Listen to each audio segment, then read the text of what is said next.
going on, everybody? What's happening? Appreciate you guys checking in on a Wednesday. It's been a minute. It's been a minute since we've been on here. Last week, I had a vacation. I had to do me a little bit with the family. Obviously, kids, everybody's in summer, so you got to keep them entertained, or you guys won't see me permanently. So I got to keep them happy during the off season, so I get the time to do what I need to do during the season. But I couldn't jump on last week. But man, it feels like it's been a minute since I've been on here. Severe, I know you got your show with Pharaoh, man. Fire show. If you guys haven't checked it out, Tuesdays, Thursdays, go hit them up for sure. But it's been a minute, so I'll say what's up to the chat in just a minute. But Severe, man, how you feeling? What's going on? Oh man, I was feeling good till my Lakers. Just man, I heard LeBron's gone. LeBron's gone, which I don't mind as much. You know, he's 41. He's about to be 42, so it's like, you know. But it's just the trades we're making, man. It's just. I heard they got a big man. Didn't they get a big man just like today? Yeah, Walker Kessler. He's hurt every year. I mean, he's played like 42 games over the past 3 seasons, man. So it's just sports is gonna be rough. It's outside of the Dodgers, sports is gonna be rough for me, man. It's gonna be rough for me. Hopefully the Raiders turn it around, man. That would be a beautiful twist. Hey, let's hope it. Hey, let's all hope it happens. Cross our fingers, it all goes down. But yeah, man, shout out to everybody. Appreciate everybody popping up in here. Got some people coming in real quick. But before we get to that, I am gonna say what's up to the chat. Appreciate everybody. Do us a big favor, double tap that screen, hit that like button, but also go to the channel's sub if you want to. We do a sub only chat just to show our appreciation to our subscribers. So shout out to everybody that rocks with us, especially in the off season. I know it's kind of the downtime, not a whole lot to talk about. Just so you guys know, we are going to talk about a few things. Just a lot of rumors that are flying around. Top one's going to be Justin Jefferson. We talked about it before the draft. It's starting to kind of rear its head again because I think a lot of people are a little uneasy about what this receiver room looks like. Obviously, you got the Clinton Kubiak ties to Justin Jefferson as well as Kirk Cousins. So the rumors are flying again. We'll talk about it now that the draft is done, and we'll see what everybody has to say.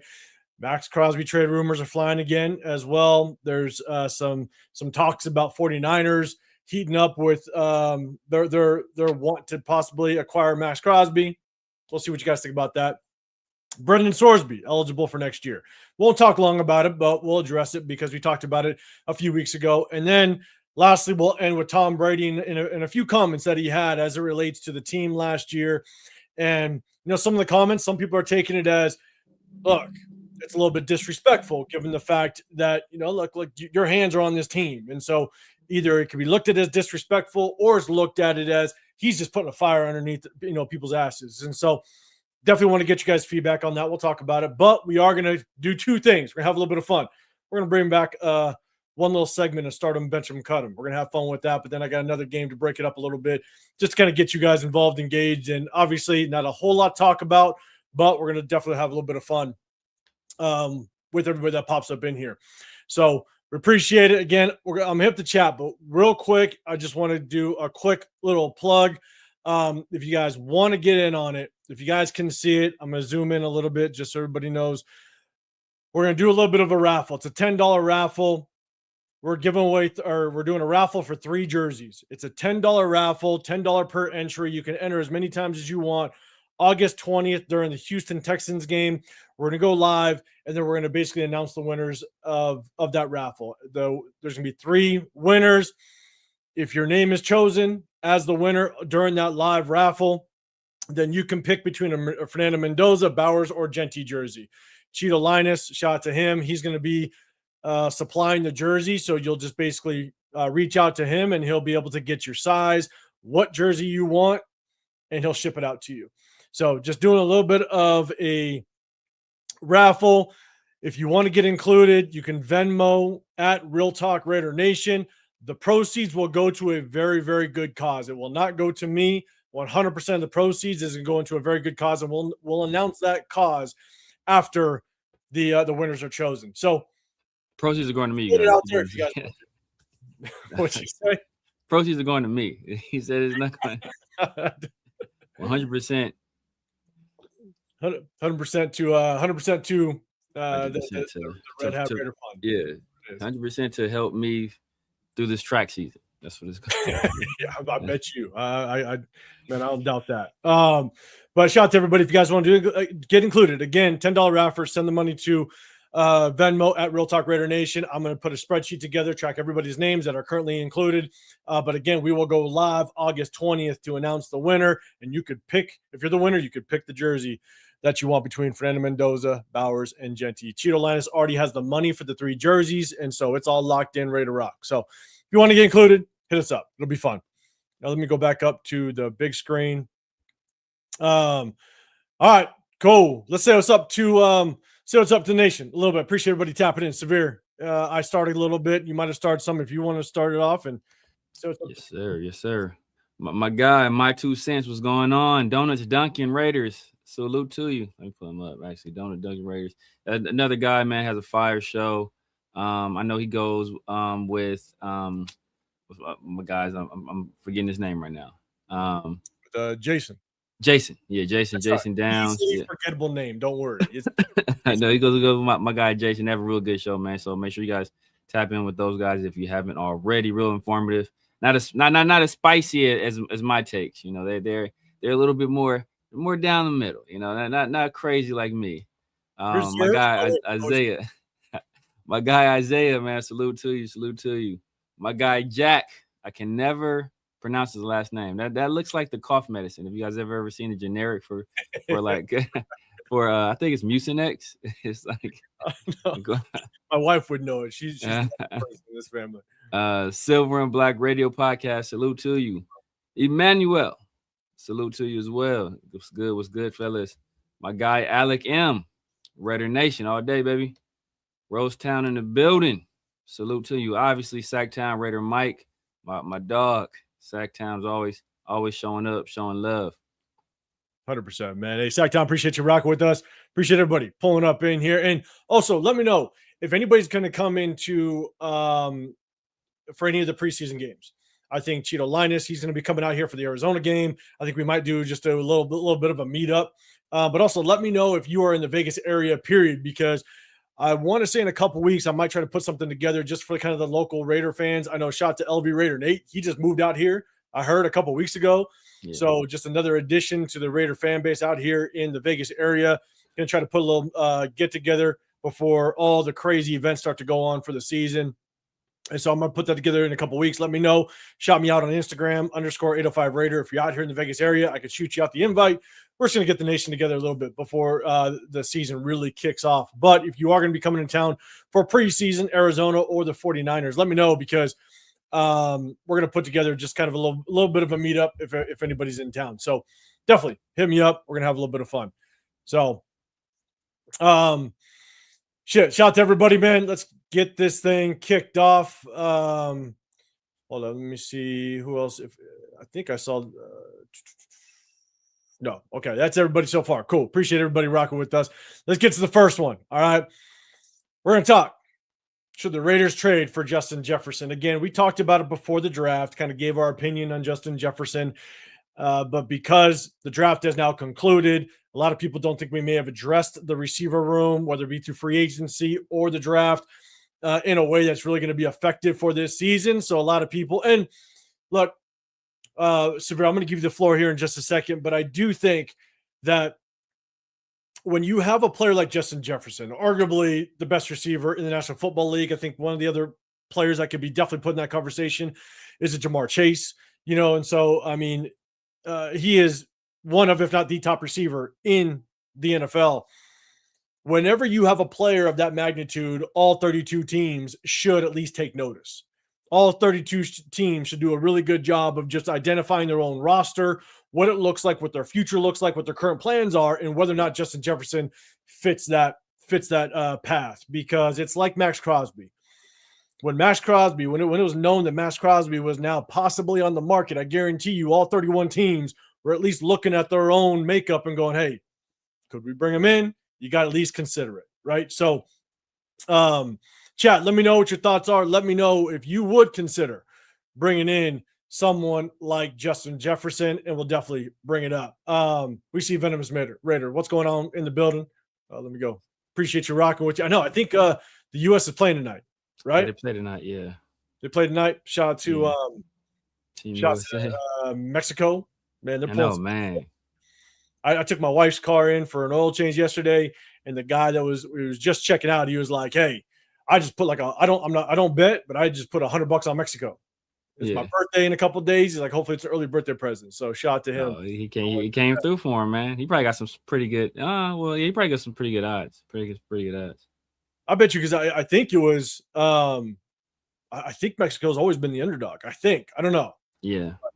They haven't made it past, like, I think it's called the knockout round or something like that. They haven't made it past it in like 40 years. So it's damn near like the Knicks winning the finals. Like, it's basically a similar situation to that.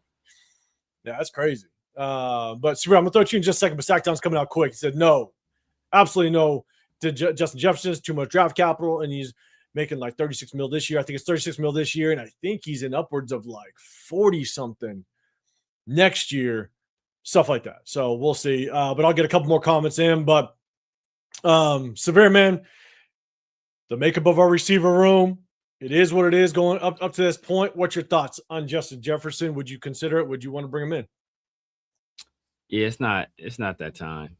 You know, if we were that one receiver away, then I would do it. But you're bringing in a guy, he's not older, but he's like 27 already. Right. So he still kind of matches up with the timeline, but he's a little older. He's going to be very expensive, not only in terms of his contract, but also in terms of the capital it's going to take to bring him in. And then you're bringing him into a quarterback situation that's still uncertain, right? Is it better than the situation he has in Minnesota? Hopefully, right? We presumably, we think that Kirk Cousins, if he can kind of return to form, the further he gets away from that injury, maybe not capture the Kirk Cousins of old, but not be the old Kirk Cousins, right? Perform better than he has the past few seasons. And then obviously we're all hoping that Fernando Mendoza is, the next NFL superstar, the next franchise quarterback for the team. But neither one of those are guarantees. And the reason why he will want out of Minnesota is because of the quarterback situation. So he's going from one uncertain quarterback situation to another uncertain quarterback situation. At least in Minnesota, we've seen Kyler Murray play at a high level.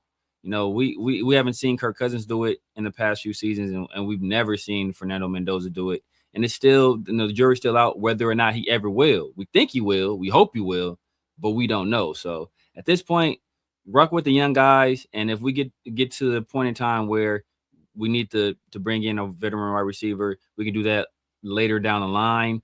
Or, we already have a quarterback in the fold. Next year's draft class has 2 or 3 top tier receivers. We use our presumably high pick to go after a wide receiver then. Yeah, no, I'm with you. I got a pretty big opinion on this as well. But Isaiah, you're saying yes, MAXX for JJ. Are you looking for a swap? I'm sure we're gonna have to we're probably gonna have to give up some draft capital at the same time to make that swap. I mean, I don't know how clean that is, 1 for 1, but I would say you'd have to probably give up a day 2, or I don't know, like a second, max in a second. Probably at least, yeah. I would assume. Daniel in the building. What's going on, man? Appreciate you. Donuts, Duncan. Justin Jefferson is definitely worth the consideration, but I don't want to give up the draft capital because I believe they're saying that it would take, or at least Minnesota is looking for a first and a third. I think that's what they're asking for. So if that's what they're asking for, then maybe it could be a MAXX and a third. I think MAXX is definitely worth a first rounder. For sure. John, what's going on, big dog? Rosetown, bringing in Jett is like keeping Crosby. They need to go to contenders. We need to keep on developing our young talent. Fair enough. I'm with you on that. Let's see. Odyssey in the building. What's going on, man? Next year to pair with a rookie, please. Are you saying next year get a receiver to pair with, or next year to pair with a rookie, please?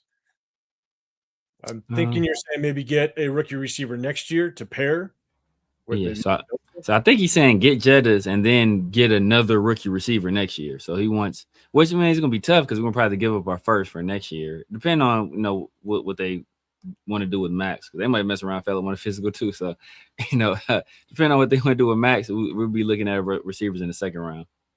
Yeah. Dunk, you're saying crazy trade. That won't happen. Would you trade Crosby for JJ? and would picks need to be involved in that. So I know we just kind of talked about that. I think without question, picks need to be involved. But I'm going to kind of get into the Justin Jefferson and then what it would mean to our salary cap space. And that might, that would mean you're probably offloading Maxx Crosby. But I'll get into my take here in just a second. But shout out to Surf in the building, Doug. Throwing some memberships out there, big dog, and not just one new membership, but you're also throwing out memberships to the fan base, man. I appreciate you. Shout out to you, man. Guys, without question, go hit up Turf, the Ultimate Raider Fan 32, man. Definitely go hit him up in his channel. He goes live, I believe. Turf, you're on Tuesdays. I always kind of tap in when I can with Pigs. Shout out to Pigs as well, man. Go show some love, man. Turf, appreciate you, big dog. Let me know, Turf, if I think you're coming up for home opener, man. Let me know for sure, because we definitely got to link up. Let's see. Turf, Diggs would be our best bet based on what's available. He's a free agent, so you don't have to give up any draft capital, stuff like that. So based on that, I think right now, yes, if you don't want to give a draft capital. Obviously, the drama behind it, even though he was acquitted of everything, do you want that? It just remains to be seen. But I'm with you. Severe, real quick, and I'll get to my opinion on Jefferson. What's your thoughts on Diggs? Too volatile off the field, I think. He's never really been convicted of anything that I can recall of, but just the constant churning of the media stuff that's around him. I don't think it's not a Tom Brady or really a Clint Kubiak type of guy, that I'm sure that they went in the locker room and have to deal with. Yeah, and I think when you're just that engulfed inside the media side of things, and the tough part is you always kind of get hit with that term of just kind of guilty by association at times, right? Like you're just guilty of some drama because you are just engulfed in that in that lifestyle. Yeah. And is that good for our locker room? And so when you put your life out there, you do things that kind of put you in that type of situation, then plant you in Vegas. You just don't know what that's going to look like. So risk versus reward. We'll see how it works. But shout out to Turf. No, look, like I said before, I think you 100% consider a Justin Jefferson, just because of what he can bring to the team. But I do think, just like a Maxx Crosby, I just don't know if he's within our time frame right now. Right? Why do you bring him in and give up draft capital when you're not even willing to start the rookie that's your future? And the reality is that Justin Jefferson's going to want a new contract, because I believe there's an out to his contract after the 2027 season, I believe. And so if you go look at his contract, I think Minnesota kind of pushed a lot of his money to the back end of the contract. And so even in 2027, it's a hefty cap number. So you would have to offload Maxx Crosby. You got to get rid of him. And that's no question. But then you also, as long as Fernando Mendoza works out, then you find yourself in a really good situation to where you may have the salary cap space to have a guy like Justin Jefferson. Because that's what's great about having a good rookie quarterback on a good quarterback on a rookie contract, is it allows you to go get more draft capital. But where do you spend it? Because we got brockbowers that you're gonna have to address next year. Then you got Genty the year after that, possibly, and then you got Fernando Mendoza a couple years after that. Like, it's just the dominoes are gonna fall. And so I feel like if I were to bring in somebody like a Justin Jefferson that probably next year you're looking at contract talks, I'd much rather get another rookie on a rookie contract like a Tedero McMillan that we saw this past year. Rookie like Emeka Buka, that's now with the Bucks. Because of the way that the college game, the college offenses are nowadays, I think every single year there's going to be a pretty good rookie,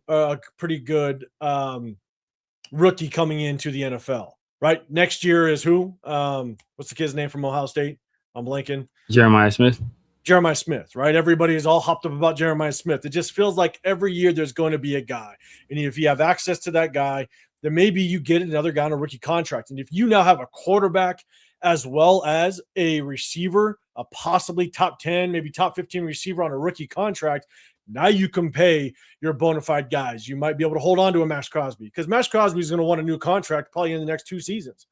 That's why it's tough keeping him around because he's just not in the time frame, possibly.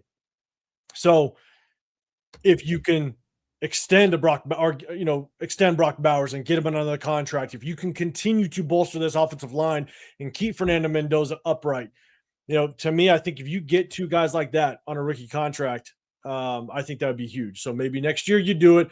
I just don't know if Justin Jefferson kind of fits our time frame right now. And he's going to want a shit ton of money because realistically, the next extension you give him is going to be the last contract he's most likely going to have when it comes to like a high dollar value. Yeah. I struggle with bringing him on. Yeah. Like you said, especially with, if we bring him in now, we probably have to immediately sign him to an extension to kind of spread that cap space. We could spread that cap hit out to give us the flexibility in the room to address these upcoming contracts. So, we just drafted a guy in the 2nd round last year. We got Brockbowers. We paid some money to some guys this year. Detroit Tucker's in the contract year. Michael Mayer's in the contract year. So let's see what these guys have. Let's see what these guys have. Give them an opportunity to produce. With a veteran quarterback, a more competent offensive minded coach, a more stable environment overall, and really see what we have in these guys because we make the investments already in terms of draft capital. So let's see if we can get some return on these investments, and if we can't, then we got free agency and next year's draft class. Yeah, and the other thing that I'll add is, what also makes it difficult is we're still really trying to figure out how good is JohnSpytek drafting, because there's so many question marks still coming from his first draft, right? And that offseason was a little suspect when it came to free agent pickups, right? Alex Kappa, was your second largest acquisition. You drafted Ashton Jeanty. You thought Alex Kappa was going to be the savior of this offensive line. That didn't work out too well, right? But there's so many question marks from his draft class last year still, right? How well is Jeanty going to pan out? We'll see how it works out with him. Can he live up to the number 6 overall pick? Jack Besh, a lot of question marks. Jonte Thornton, a lot of question marks. You did bring in Jalen Naylor on I believe a 3-year contract, right? Through free agency. You went out, you got him. So if you bring in a Justin Jefferson, now you may not have thought that Justin Jefferson would have made himself available, so he wasn't really in that plan. So I understand that, but you bring in a Justin Jefferson, now Jalen Naylor is your clear number 2, and so what does that make Jack Besh? Does that make that a potential wasted 2nd round draft pick? Jonte Thornton, there's a chance Jonte Thornton doesn't even see the field unless somebody gets injured. So now it's like, okay, JohnSpytek, how's your draft picks really working out now? Now, the only way that you can put all that to rest and put it all to bed is if it turns into wins. That's the only way to do it. So I just want to see how JohnSpytek's draft picks really work out, and can he answer some of the question marks that some of us had kind of moving forward. So I think that bringing in Justin Jefferson would really hinder our ability to really see what these guys can do potentially. So I agree. Let's see. I see Rebel in the bill. What's going on, big dog? You see there's a chance Jonte Thornton doesn't even make the team. I think you hang on to him, to be honest with you, just because he's a Spytek guy. Now, there's a question on whether or not he's worth hanging on to. That's a whole other question. But I do think we hang on to him because he's a Spytek guy. He drafted him. We may see what he has to do. Who knows? Severe, what's your thoughts on that? Yeah, I think you hang on to him. I mean, I think there's enough roster spots where hanging on to him isn't prohibitive to building the team, properly. Because we got Naylor, Tucker, Besh, Malik Benson. That's 5. So if we carry him, that'll be 6 receivers, which is about normal. So I still think we hang on to him. Yeah, and Duncan Thornton will make the team. His third will determine if he stays a Raider. I agree in the sense that I don't think that you just give up on guys that are, I know he was a 4th rounder, right? But I just don't think, I don't see Spytek just giving up on his guys like that, especially given the fact that we all can see that our offense had a lot of issues due to that offensive line. You know, Geno Smith didn't play well, but we also can agree that there's probably barely any quarterbacks that could play well in that offense because that offensive line was so atrocious. And so you want to give that kid at least a second year with a competent quarterback that can possibly get him the football, with an O-line that can maybe keep the quarterback upright. Give him a chance just to show, because you also don't want to be known as that GM that just gives up on guys. Yeah. So I would at least give him year 2. I know a lot of people are saying that Malik Benson is kind of showing out. Just know that it's OTAs. You know, Dante Thornton was showing out last year, so let's kind of just stay reserved on some of the things that we hear out of OTAs. Exactly.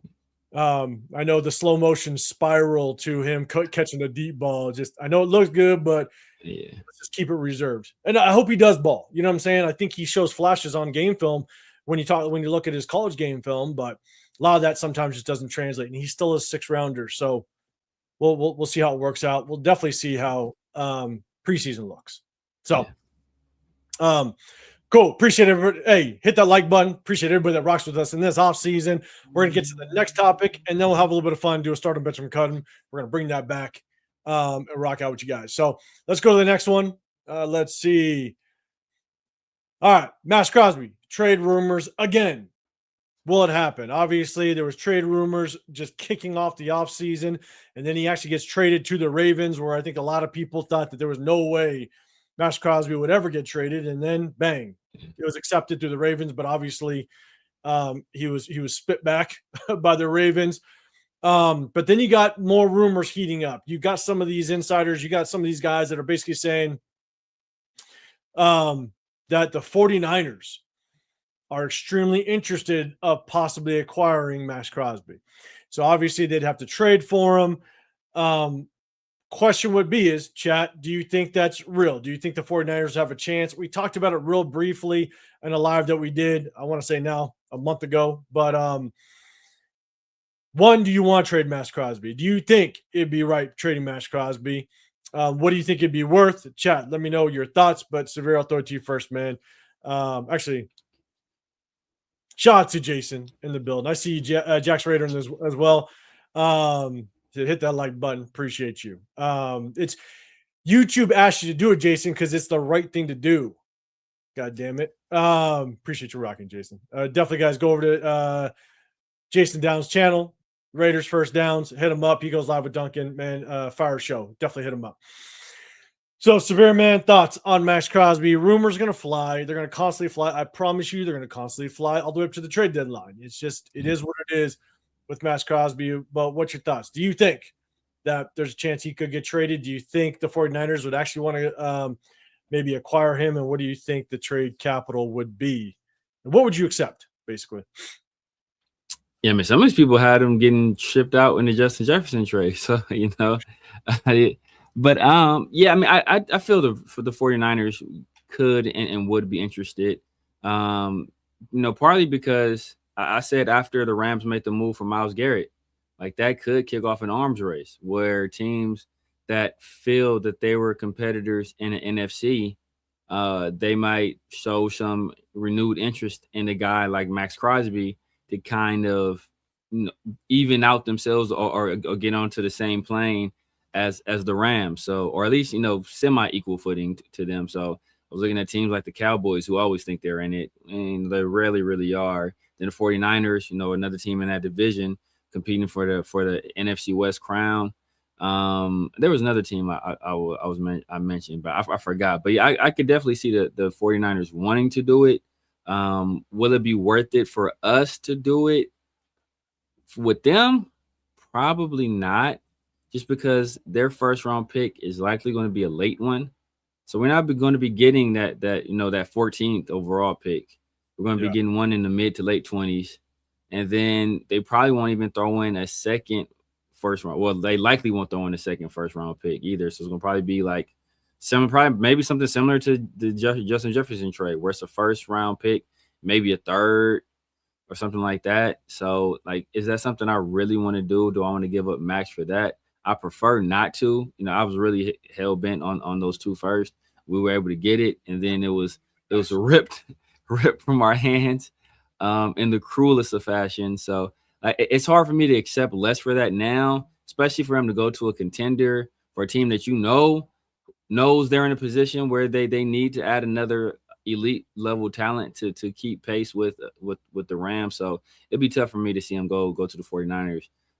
Especially unless they're giving up 2 first. They're giving up 2 first. I don't care where you go, bro. You can go to 49ers, you go to the Chiefs. I don't give a damn. I'm getting 2 first round picks, whatever. But anything less than that, it's going to be hard for me to see him go to a team that we have a rivalry with. So I still want to trade him. You know, I would still be highly interested in trading him, but it had to be the right situation for the right compensation. John Leone saying MAXX don't fit a 3-4 system. He will be traded. I think MAXX can play a 3-4 system. Yeah. I think he fits it perfectly fine. Because you can now be a little more flexible as to where you move MAXX around. Last year, the only reason why we moved MAXX around was because we tried to shift out of a 4-3 versus a 5-2. Right? That's the only reason why we shifted him around, and then we'd bump him down and we bring somebody off the edge. And so I think you can fit Maxx Crosby in the 3-4 system without question. More of a outside linebacker type, but just off the edge. And you can move him around. I do feel you can use him that way, and he could be really effective. But he will be either stand up or hand down on the line of scrimmage. You're not going to back him off. So I think he can fit it. But again, I think that, you know, what I said before, and you know, I said the Keon Crawford draft pick. I think that just makes sense if you move on from Maxx Crosby. I think that's the replacement there. It's like I said it when we drafted Jack Besh. I was sitting next to Cheeto Linus when we were literally in last year's draft. And as soon as the Jack Besh pick hit, I said 2 things. 1, I hope this is just not a story because I wasn't a big fan of Jack Besh. But 2, I was like, that's Jacoby Myers' replacement. So I think Keon Crawford might be the Maxx Crosby replacement. And to kind of double up on that, Al, like you're saying, I doubt MAXX is going anywhere before the season starts. There's 2 windows where I think MAXX can go. I think it's now before training camp. Because if you want to trade for somebody and you really want to go after him, shout to Rosetown, because you're saying 49ers and Eagles want him. If you want a guy like Maxx Crosby bad enough, you want to get him on your roster prior to training camp. So I think now before training camp is a window that you could trade Maxx Crosby because you want him in the building, because you want him to be an impact day 1. The next window is leading up to the trade deadline. I think those are the 2 spots where you might see a trade for a Maxx Crosby. And so, but yeah, shout out to Rosetown. You're saying 49ers and Eagles might want him. I do think Eagles was another. I think that was the Eagles. So the team. Yeah. So from myself, I think, you know, MAXX, he still just doesn't fit our timeline. He didn't fit our timeline before the draft. And when we did basically attempt to trade him away, man, I was stoked. I was stoked that JohnSpytek was able to get 2 firsts out of him. That was amazing in my book, because it's kind of like Justin Jefferson, right? The makeup of our team right now is Fernando Mendoza may not see the field until next season. May not. Something might happen. Kirk Cousins can get injured, what have you. I do think, based on what Tom Brady has said, based on what Clint Kubiak has said a little bit, or at least alluded to, is I think they're perfectly fine and comfortable with Kirk Cousins starting the entire season. Yeah. If he's competitive, if he does well, I think they're perfectly fine with it. Yeah. So we may not see Fernando Mendoza until next season, which means Fernando Mendoza's first real playing year is going to be next season, which then puts us into the 2028 season, to where you want to be really competitive. Well, guess what? 2027, MAXX is going to get into the negotiation talks again. MAXX is going to want more money. He's going to want guaranteed money, and now you're going to move on from him. And so he's not on the time frame. I don't think Justin Jefferson's on the time frame, because Now Justin Jefferson's going to want a shit ton of money, and you could have gotten a younger receiver on a rookie contract. And so I think it's time to move on from Maxx Crosby. Because I do think Keon Crawford, they drafted him to be his replacement. If I were to trade him away at this point, at this time right now, if it is with the 49ers, maybe with the Eagles, and Severe, you bring up a really good point. Tough part is 49ers might be competitive. They might find themselves drafted in the 20s. Eagles could find themselves competitive and drafted in the 20s. And so I would want at least a first, and I'd probably, if you can get a first and a second now, I'd do it in a heartbeat.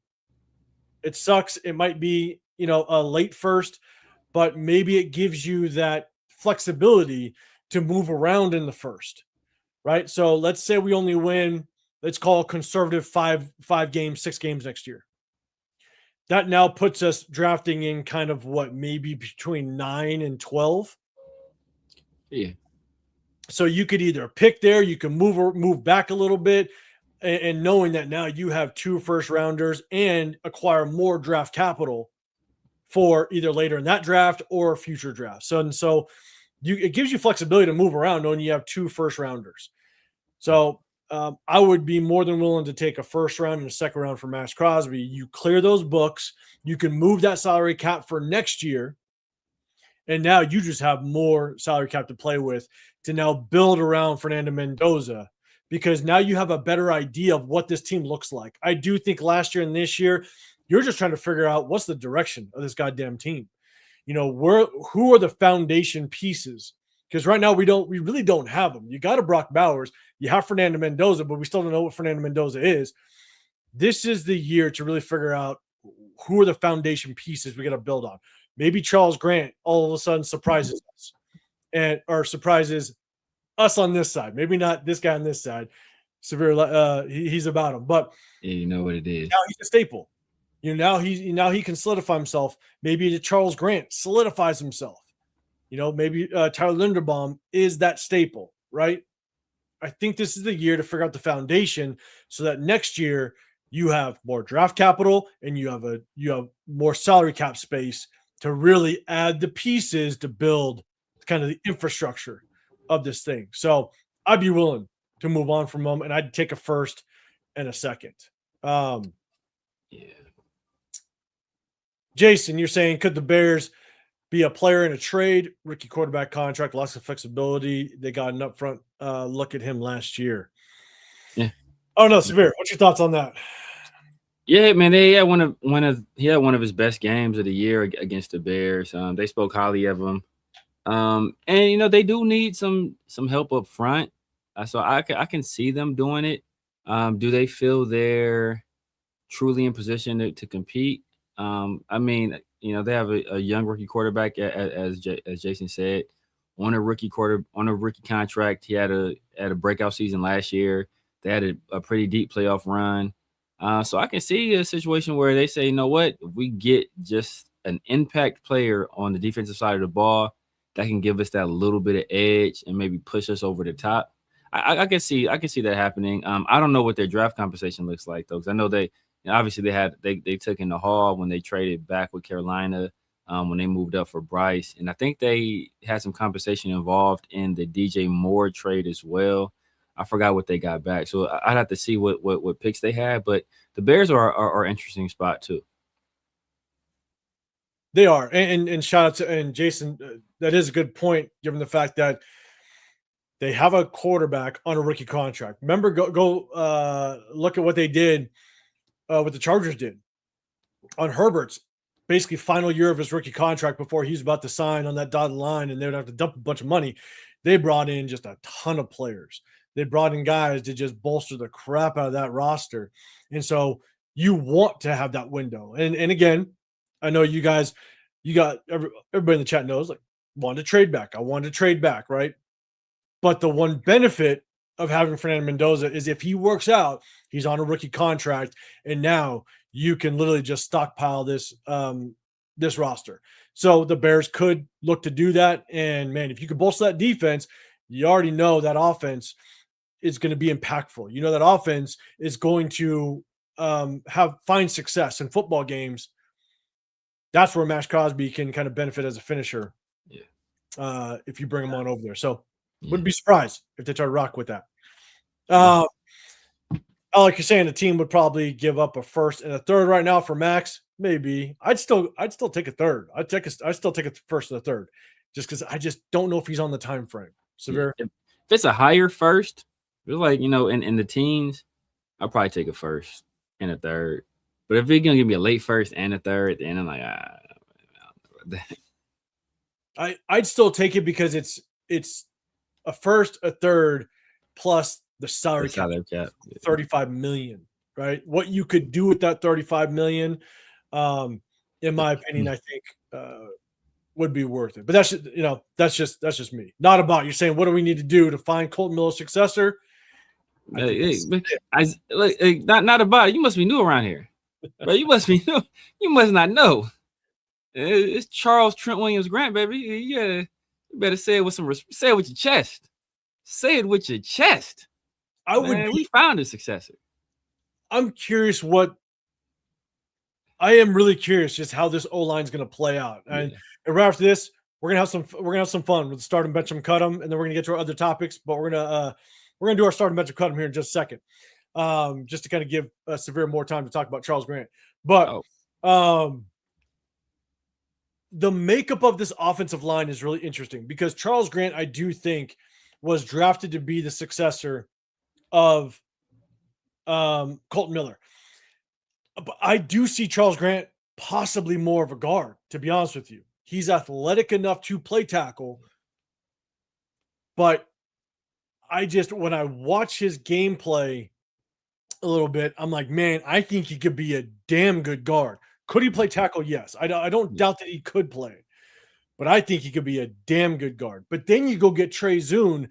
That Trey Zune can play basically all the positions, but he mainly played tackle. So is he more of a right tackle? Could he, because he's a big boy, could he be the successor to Kolton Miller and just take that left tackle spot, given the fact that he did a really good job playing tackle in the at the college level, and you can transfer guys from right tackle over to left tackle, and Trey Zune's got experience at left tackle, so it's like it's trying to figure out where are these guys really going to play, because you got Caleb Rogers that they drafted.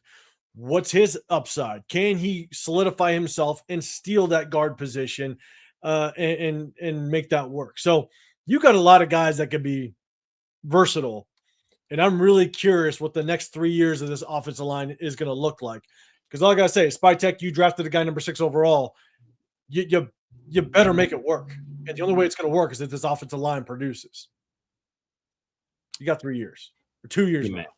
Yeah, man, watch yourself, man. The Charles Grant disrespect would not be tolerated. He's a tackle, in my opinion, man. I don't know if he's physical enough to be a guard. You know, he has the mobility, and I think he has the feet. He has a wrestling background. He has the crazy long arms. His arms are I think 35-inch arms, something ridiculous like that. So I think he has the build for the position. He has the arm length for the position. I think he has the feet for the position. He's supposed to be like a really intelligent guy too, a hard worker as well. I heard he's actually sitting in film sessions with MAXX, and with Kolton too, getting tips on how to improve and what to improve. So I think he has the tools there. It still remains to be seen whether he'll put it all together. But if you're putting together just build wise a guy you want at left tackle, you probably would put more weight on him, which I think will come in the NFL. But other than that, I think he has everything you want in your left tackle of the future. So it's just him getting that of the mental side of things, and if he can get that side of it, the physical stuff is there for the most part. Like I said, outside of just the functional strength, which I think will come as well. And this is where it's interesting because it remains to be seen just what he's going to turn into, given the fact that he just came from a small school. Yeah. So when you come from a small school, you just need experience in the NFL. You need experience. You need the opportunity to get as many reps as possible to figure out, can you make it happen in the NFL? Yeah. Right. And so he just didn't get a whole lot. And when he did get a lot, it just was against the 49ers and I think the Kansas City Chiefs when they're all basically playing backups. So it's just tough. It's tough to really figure out who he is. But I agree with you. Like, I'm not saying he can't play tackle at all. I just think based on his makeup, man, I think he'd be a damn good guard. But with all the pieces we brought into this damn O-line room, it's like, who's going to play what? So again, this season and next, I definitely want to see just kind of how it's all going to play out. Jack's ready. I think you're saying Besh is going to be nice. Besh, yeah. Besh is going to be nice. That's telling y'all, Severe and Turf can eat their words. That's Severe. What you got? Yeah, man. You know who else I heard that about? It's another player I heard that about for years until we finally sent him on his way. Tyree Wilson himself, Mr. Unblocked Hall of Famer himself. I kept hearing every year, the disrespect for Tyree Wilson. Like, this is his breakout year. You got, you see Tyree Wilson? Did you see the picture he took? Oh, did you see the workout video of Tyree Wilson? Did you see Tyree? His field is healthy now. And every year, I just waited for it to happen. I just waited because look, if Tyree Wilson's good, I'm good because he helps my team.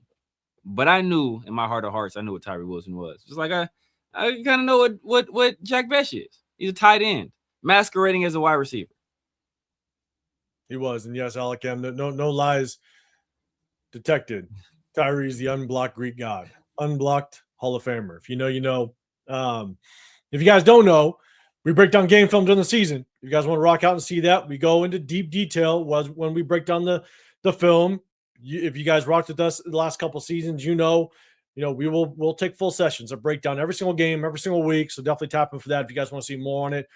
Because we just don't talk about it. We will show you examples throughout the season, a body of work that just kind of shows you where our opinions come from. And our opinions, we try to back it up with game film, but we can still agree to disagree at times. Jason, I hope Rick Dennison can uncork their abilities. Grant Rogers-Glaze, I think they're going to benefit from one of the best, I think you're saying, O-line coaches. Yeah. I don't disagree. I think that's where it kind of gives you hope. But, man, we look good on paper so many times, and the hope has stabbed us in the back a couple times. So I'm with you. I think Rick Dennison can kind of bring the best out of this O-line. I do hope, and let's see how it works out. I'm with you. Yeah. Nah, man, so, Rico was a hell of that's like I said, of all the coaches, Kubiak included, Rico was my favorite pickup just because of his experience, what he's seen, whether that be with Kubiak or the elder Kubiak, obviously, and Mike Shanahan, like wealth of experience, wealth of knowledge, one of the best in the game, and for a very vital position where we have so many young guys who got taught awfully last year, who will now get a chance to, having gone through that experience and just seeing the complete 180 with a guy like Rico. I think that's going to pay tremendous dividends. I think it will. And Jackson, what I'll say is, you're saying Beshwell last year was so shit. We're really going to see 2 draft classes this year, and last year Carroll was too busy playing his guys. We base our opinion. Some of it is opinion, but we also base what we say off of actually watching the film and just seeing how these guys look, not just, when he's either not getting the ball or when he is getting the ball thrown to him. A lot of what we evaluate is what does he look like even with the ball without his hand, without it in his hands, right? How does he run routes? How does he get off the line of scrimmage? How does he not just run his route, but the complementary routes, right? When you talk about how an offense is supposed to function, it's not just about him running his route. It's how does he run his routes based off of the route concepts around him? How does he run his route and maintain separation so you don't run into other zones? Those are the type of things that we look at, and he just has to improve a lot. Now, he was a rookie, so he could improve without question, especially with a guy like Clint Kubiak, that we hope with his offensive mind can get more out of every single offensive player in this room, on this team. I hope that Clint Kubiak can get the best out of Jack Besh, and maybe he can find himself contributing this year. We'll see how it works. Again, last year, I think everybody kind of gets a little bit of a pass, but based on the game film, he definitely has a lot to work on as it relates to him possibly finding success this year. So we'll see kind of how it works out. Linda, what's going on in the building? What's happening? And so I checks at the end of the day, I blame it on Gino. Hey, that's He said that is the story.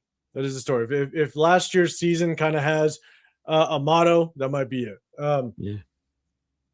All right, let's have a little bit of fun.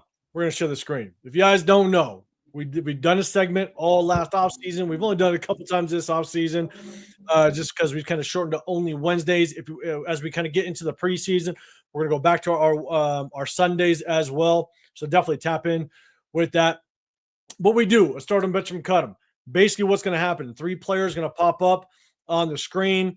You can start one, you can bench one, you can cut one. Put it in order. If you start A, put A. If you start B, or if you bench B, put B. If you cut C, put C. In that order. A, B, C, C, B, A. A lot of people like to cab it. I haven't seen Jeff in the chat, so there's going to be no cheaters. Cheating. Don't fill in on them for that, okay?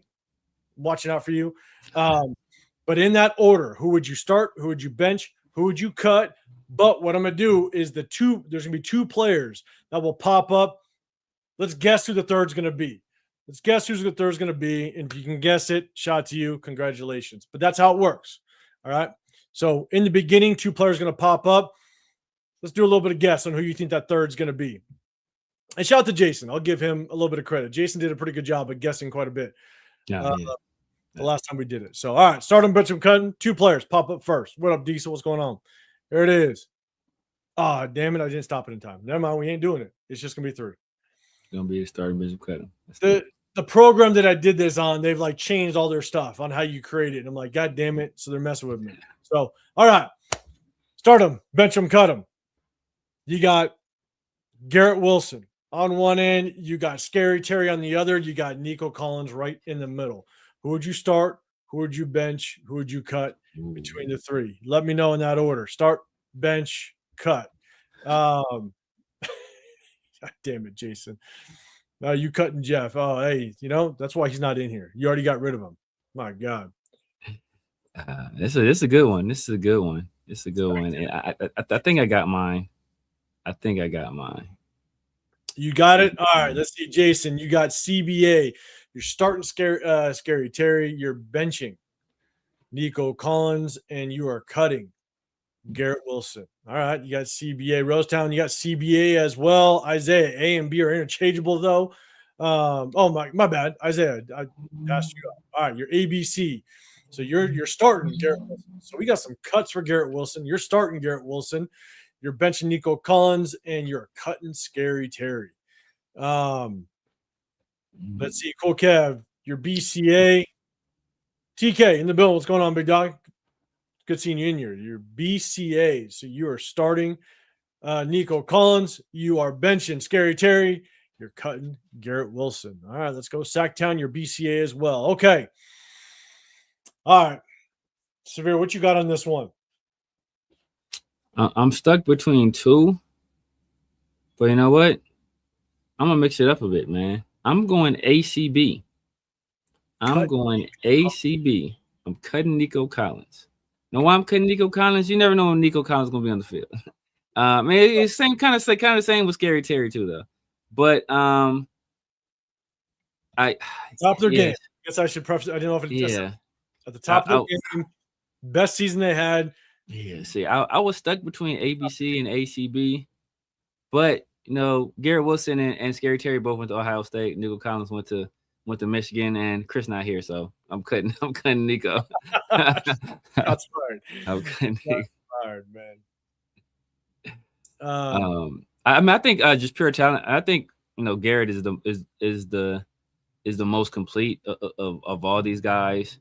I think he offers you more of the contested catch stuff or freaky catch ability than Scary Terry does, but he also offers you better route running, more precise route running than Nico Collins does. And Nico Collins, he's just big physical body. Not really a great route runner, but he's a specimen. He has some speed, some running catchability as well. But I think Garrett Wilson is the most complete of all of them. And that's why he was the only one of these 3 guys that was drafted in the first round. So I'm gonna go ACB. But really ABC, but not a spite. I'm going to ACB. So not a bot. This is for really just at the best of their game. Because sometimes I'll do former players, and so it's basically just the peak of their career, right? Ex players in the NFL, but these ones are obviously current. So at the top of their game, the best game that they can produce, put your start bench cut. I think what's really tough. Look, obviously CJ Stroud he's kind of had some kind of off up and down years a little bit. Like last year was a little bit up and down, but you got Nico Collins. That was mostly down last year. But and at the same time, Nico Collins is now he's doing it without a Tank Dell surrounding him. There wasn't a lot of help around that receiver room, and he still was able to put up over 1,000 yards. Scary Terry got hurt, right? Garrett Wilson has up and down quarterbacks, and he's still, if he had a decent quarterback, he's still one of the best receivers in the National Football League, just talent-wise, overall talent-wise. And so I think what's tough for me is I'm probably going, and this is hard because I'm with you. I think it's between A and C is really tough, but I don't cut Nico Collins. Yeah. Like that's the hard part. So I think I'm ABC. ABC. Yeah, I'm not bad at that either. Scary Terry. Yeah. Because he's a bad man, but yeah, I like Garrett Wilson more than Scary Terry. Yeah. But I think Nico Collins at the top of his game, if you put him on the Kansas City Chiefs, he's going to kill people. He's going crazy. But I think Scary would kill people too, though, because he got that speed and he got that route running ability. He's like the Chiefs. He's like the Chiefs' perfect Chiefs receiver. Like he is. But Nico is such a physical specimen. He's a big body. Like he's fast for a guy his size too. He and like you said, he's just been, when he's on the field, he produces. I had him in fantasy a few years, and when he plays, he's good for 100 yards. But he just, I know, like that's my only hang up. Like Nico Collins, and I was having a hard time trying to figure out, because I threw Nico Collins in there, but I was like, man, could I find somebody that's an active player that's very similar to Garrett Wilson and Scary Terry? Because Nico Collins just he brings another aspect to the game just because of his size. Yeah, his overall size. So it's like, I don't know. That's me. I'm going ABC. Yeah, I'm not mad at it. I'm not mad at that at all. Scary Terry. I hate it. So, all right, we'll go back up to the big screen. Again, just a little thing that we do kind of in the offseason. Start them, bench them, cut them. Sometimes it's current players. Sometimes it's past players. But we have a little bit of fun. Appreciate everybody joining in on that one. Go back up to the big screen. Just favor, hit that like button, hit that sub button. As a reminder, I'm 805 Raider. You got the Severe Raider over here. And if you look at this logo to the left up here, that's a guy that normally joins us, and he's going to come back with us. That's Chris podcast. Go over there afterwards. Go hit that sub button. Go hit that like button for him as well, man. So let's get to the next topic. This one's going to be quick, and then we're going to talk about, actually, before that, we're going to do another game, and then we'll get to the Tom Brady comments and kind of get everybody's take on that. But the next one, this is going to be a real quick one. Brendan Sorsby. Now he's officially eligible for the 2027 NFL draft. If you guys don't know, Brendan Sorsby, quarterback last year that returned to, or was going to, I think, Cincinnati. No, he's going to Texas Tech. Texas Tech, right? Yes. Yeah. Played Cincinnati, going to Texas Tech. Gonna play. Then he got pinged for a gambling situation where he basically was found guilty of gambling, some pretty intense gambling as a freshman. My God. I forget who it was in our chat. Basically said it was like on average, like something like it was like 9,000 bets or something like so. It was like 15 or 12 bets a day. Something crazy like that. Like, man, 12, brother? 12. That's wild. It's a bet every 2 hours. That's great. So they're NFL. He basically was going to be eligible to go back, and then that was nixed because all the other schools basically pressured Texas Tech to basically cut him. And then ultimately he's going to go to the supplemental draft. And then the NFL shut that down. So they shut the supplemental draft down. And so at the end of the day, he is now going to be eligible for the 2027 NFL draft. So question is, guys, let me know, do you think it's the right thing for him to be able to come in to the NFL with basically having a gambling situation going on in his past?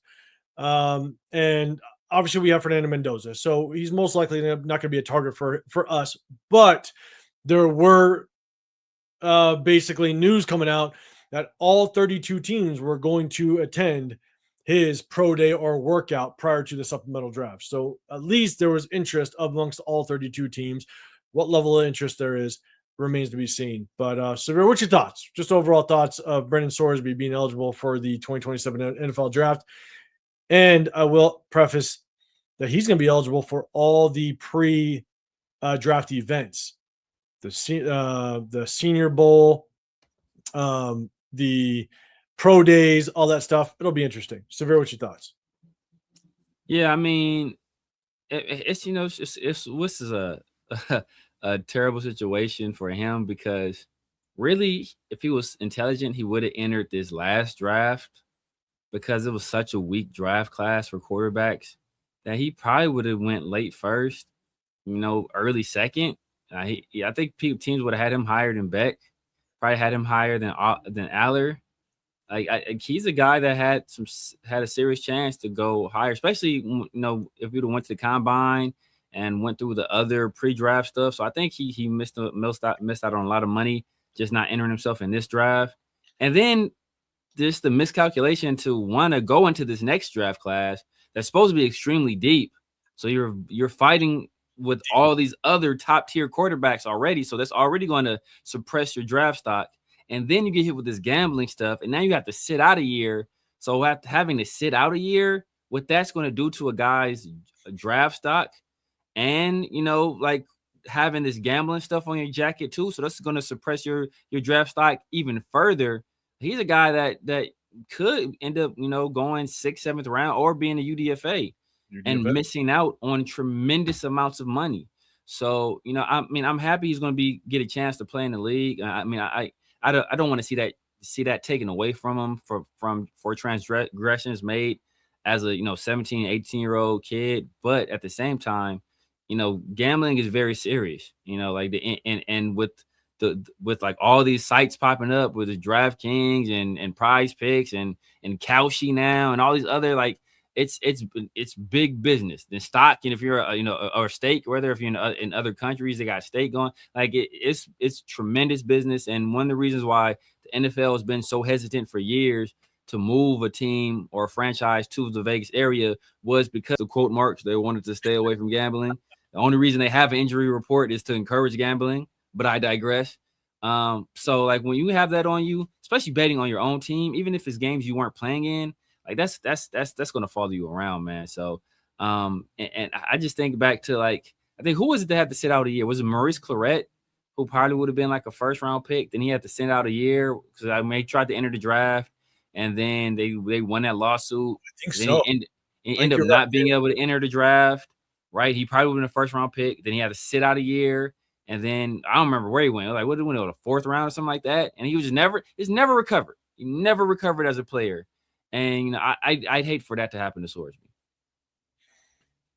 No, I'm with you.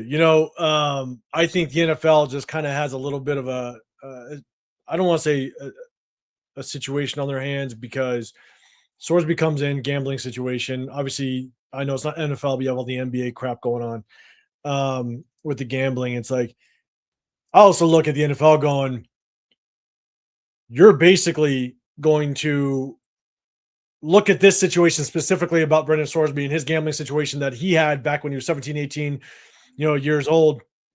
But your number one sponsor is nothing but gambling sites. It's just like, you trying to mix the two. You're trying to tell them, hey, you better not touch this at all. But at the end of the day, we're going to make a shit ton of money off of gambling sites. Maybe the NFL needs to kind of take a little bit of a reflection reality check, but that's neither here nor there. Whatever. I'm with you. At the end of the day, I don't want to take too much on this, but I think he deserves a second chance. It's not like he's, had domestic violence or went off and stole a shit ton of cars, or you know what I'm saying, pulled a Ray Rice or something stupid like that, right? It's a gambling thing. So NFL has to be careful. He's got to be careful.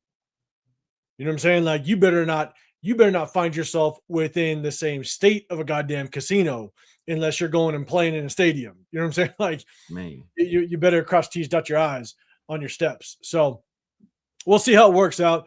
But I also am an advocate for, especially this type of situation, give this kid a second chance. Hopefully he finds himself in the NFL, because I think he's got the tools to play in the NFL. I think he's got the skill set to find himself playing in the NFL in some capacity. Give him a shot, give him an opportunity. And he was in Indiana at the time. There's not a whole lot to do in Indiana. So it's neither here nor there. Let's see. We got business decision. What's going on, big dog? Appreciate you rocking with us. Hey, go shoot over to Business Decision Sports, man. I see you up there with Ben and Nutty Raider Nate and a few guys. Yeah, man. And Dirty Raider as well. Keep doing your thing, big dog. Let's see. Cool Cash, Sorsby better than Aiden. I think Sorsby has 100% better arm talent than Aiden. Yeah. So I think for sure he's got better upside. But it remains to be seen just kind of how he'll work out. But I think 100%. That's what I liked about Sorsby coming out of college, is I think Sorsby has all the arm talent in the world. And he's athletic. And he's athletic too. The same thing. He's like 100%. He's an athlete. You know, he can run. He has legitimate athleticism. So yeah, man. Like I said, I'm like, you don't know what he's going to be in the NFL, but just talent wise, yeah, he's a much better talent than Aiden. Yeah, Jason, I have 50 on Sorsby. You would, Jason. I'm sure Sorsby would take you up on that bet. Sorsby messaging you. What odds you going to give him? What's the odds? God damn it. So, all right, shout out. So we went over Justin Jefferson. We went over some MAXX CROSBY stuff. We did a little start and bench from cut him. We're going to do another little bit of a game. Again, not a whole lot talking about the offseason. We put together some games to break things up a little bit, keep it a little more entertaining. And so I'm going to go ahead and set that up real quick. Let me go ahead and get on over to it. Again, just the game to break things up, have a little bit of fun. If you guys don't know, in the offseason, we do break down game film. So definitely check in with that during the season. We've done the last 2 seasons. We also broke down some game film of some college prospects. So just a couple things that we do on this channel have a little bit of different. I think I tapped in maybe yesterday, Business Decision Sports. I think you're looking at some game film as well. So everybody that can do a little bit of game film, give a little different perspective, definitely tap into it. We'll have a little bit of fun with it. So let's do this. Bang. Let me take this one off. Again, all right, a little bit of fun. Let's have a little bit of fun. And then we're talking about the comments that Tom Brady had for basically, man, his own team and the team that we had last year. We definitely want to get your opinion on Tom Brady's comments. But we did a start him, bench him, cut him before. Now we're going to do a little bit of choose one. It's the versus game. I'm going to pick up 2 players. This is going to be all Raider players. Let me know who you would choose. All right. It's all at the top of their career. The very last one is not going to be Raider related. It's just going to be a little bit of fun. So go ahead, choose. It's at the top of their career. Let's make it happen. Here we go. First 2. We got Greg Beaker versus Kurt Morrison. Which one would you choose? Who are you going with? Greg Beaker. Let me know, chat. Let me know who you picking on this one. Wait around. Appreciate you, man. All right, Jason's got Beaker. Okay, see, now I'm going to let you know, I got a little bit of soft spot for Kurt Morrison because he was the reason why I continued to play linebacker and accepted it basically in high school. All right. Now I liked Beaker, don't worry, but let me know who you take. All right, so we got Jason with Beaker. All right, let's see. Isaiah, you got Beaker as well. Sacktown got Beaker. Alec got okay. We got a lot of Beakers up in here, but then we got Raider 3319. You got Kurt Morrison all day. I'm not mad at it. Business decisions. You got Tup Beekert. Okay, let's see. Let's see. All right. Raider Ryan, you got Beekert as well. Beekert was a bad man. I'm not gonna lie. He was, man. He was. Severe. Much like you, man. I got a soft spot for Kirk Morrison, man. I'm going Captain Kirk. Lifelong Raider, grew up a Raider, watching the team in the stands. Daddy's a Raider fan. Still goes to, still coaches the game. Kirk Morrison works for the team. He's a lifelong Raider, and I'm gonna pay respect to him. I'm going Captain Kirk. Fair enough. There's no right or wrong answer on this. All right, it's just who you prefer. I got to go Kirk Morrison again because I got a soft spot for him. He let me accept the fact that I was going to be a linebacker in high school, and so I'm with him. So okay, here we go. Next up, let me know who we got. Stanford Route or Fabian Washington? Oh, I'm gonna let the chat chime in first. This one is easy. This one is easy. All right. This one is extremely easy. You already know why. All right, here we go. I mean, I gotta go. I'm sure it's gonna be this way. Trust me. I'll give you a little bit of background. When I'm going through this, it is kind of hard to make some comparisons because some comparisons we haven't been too good for very long, so it's kind of hard. But Isaiah knows what's up. That's why he's laughing. Isaiah know damn well what's up. That's why he's laughing. All right, we got Rosetown's got Fabian. Sidetown's got Fabian. Red Round's got Route. Okay, Cool Kev's just calling it how it is. All right, no hating up here. All right, Stanford Route. Man, business is gonna need. Hey, it's versus. You got to pick one. Now you got to pick one. Let's see. Route Washington. Let's see. Isaiah Fabian was good in Madden. All right, let's see. All right. You got to pick one though. Got to pick one. Let's see. All right, Severe, who you got? Yeah, man, I'm drafting the Cougar out of the University of Houston. Stanford Route. Got drafted mainly because of speed. I think he was a 4.3 guy with, like crazy measurables at the corner position. We had him playing in a slot. He was like a 6'3", a 6'2" slot, something crazy like that. Before we finally transitioned him outside. And then, he had some good years. I still remember he had the swag, he had the sleeve. You see him rocking it right now, the sleeves all the way up to like the mid bicep area, man. That was some swag right there. Put me up on game when I was a young player, made me want to do stuff like that. And Fabian Washington was picked one pick in front of who? Huh? Who do we pick Fabian Washington one pick in front of? I'm never forgiving. It's not his fault he got picked, but I will never forget Fabian Washington for that. Fuck, who was it? Aaron Rodgers. Oh, that's right. That's right. That's true. That is true.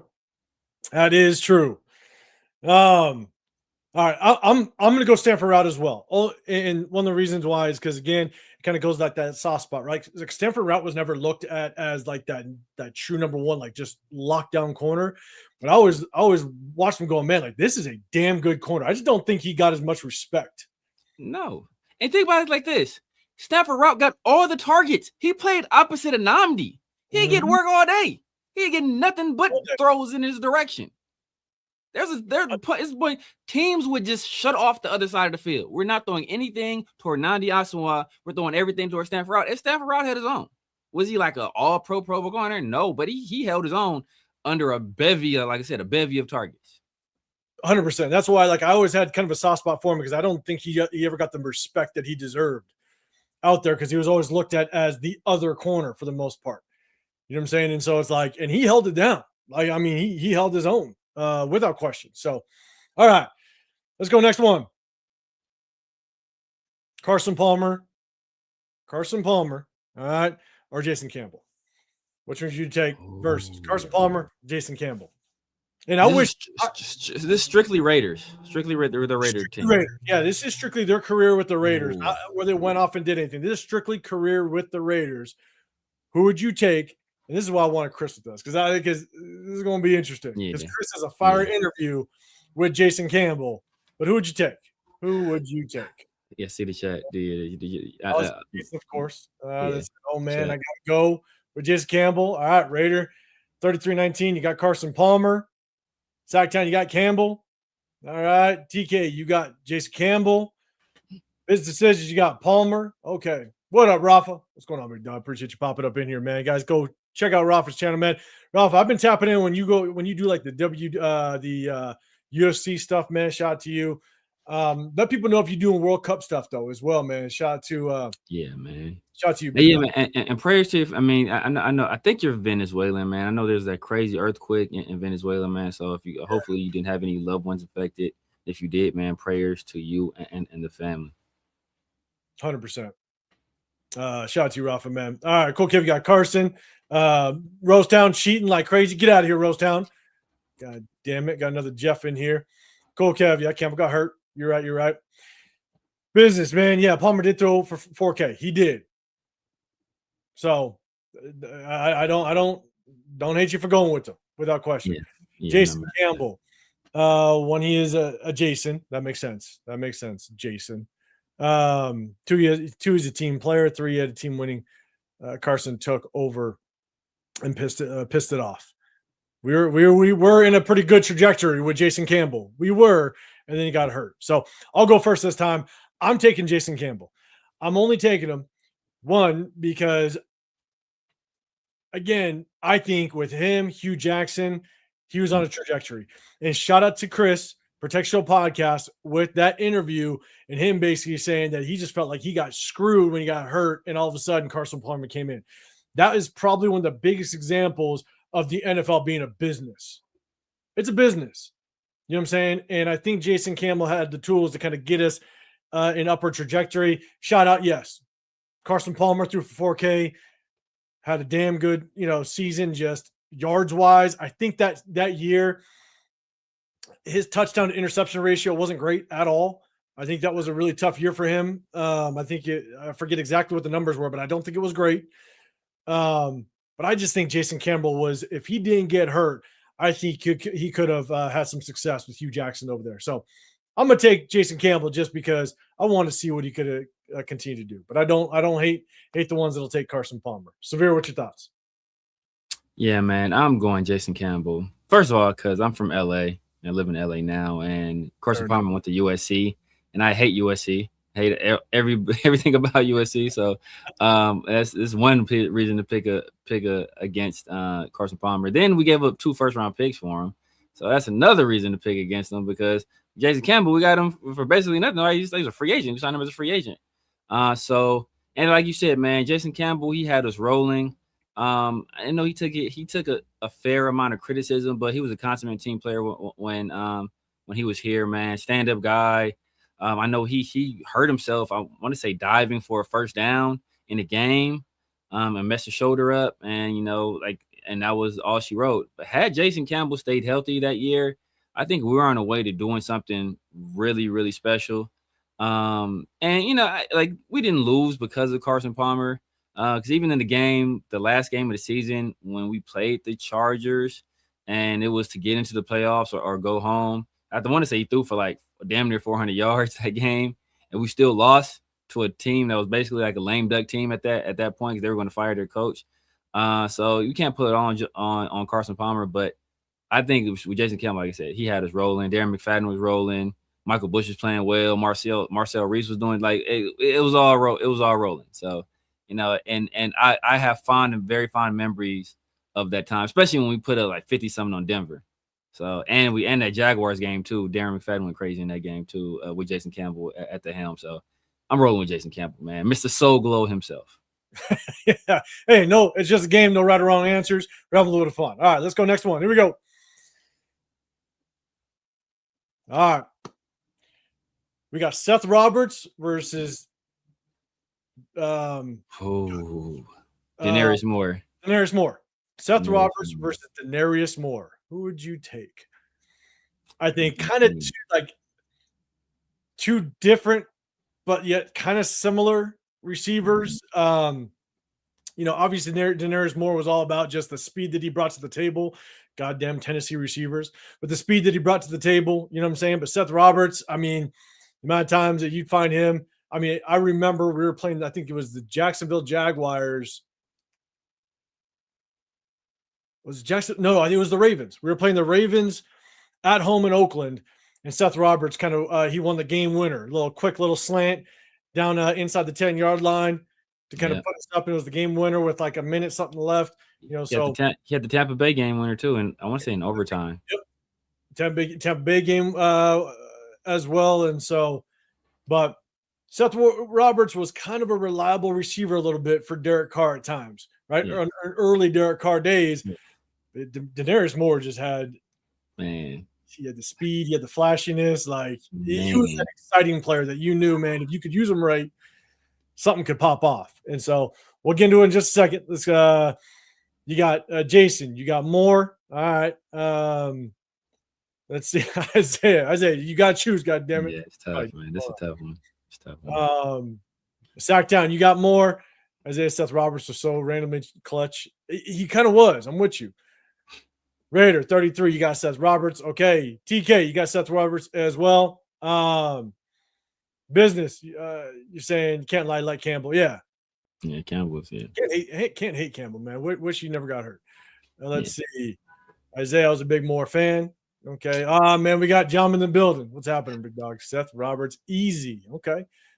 Ernest, what's happening? Let's see. Baby, Sugar in the building. Hey, this is just a versus one. It's just versus. Choose one. Don't matter. At the top of their game, no right or wrong answer.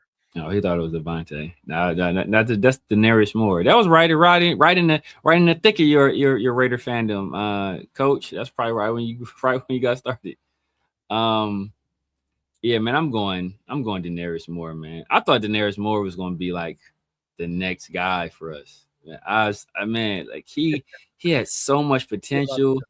Just man, the big catches, like the swag he had, like the speed, it was everything, man. I just thought he was going to be like our next like receiver, like a diamond in the rough that we found, and he just never like happened for him again. He had that crazy hot spell, and then like he can never duplicate it. I think we cut him, and then he ended up going to the Bengals too to reunite with Hugh Jackson, and he still couldn't recapture the magic there either. But yeah, man, it's Denarius Moore, man. I thought that dude was going to be like legit. Denarius Moore's quarterback. It was when he was there, so it had to be Gronkowski and Campbell. And I thought it was Campbell, but yeah, it might have been part of Gronkowski as well. You're right. Yeah. And McGloin, maybe. Yeah, McGloin. Gronkowski, Campbell, McGloin. I think it was right around that range. And Palmer, too. I'm not going to get too deep in this conversation. I had high hopes for McGloin. I'm not going to lie. Matt McGloin. I had high hopes. I thought something was there. God damn it, but apparently not. Let's see. Okay.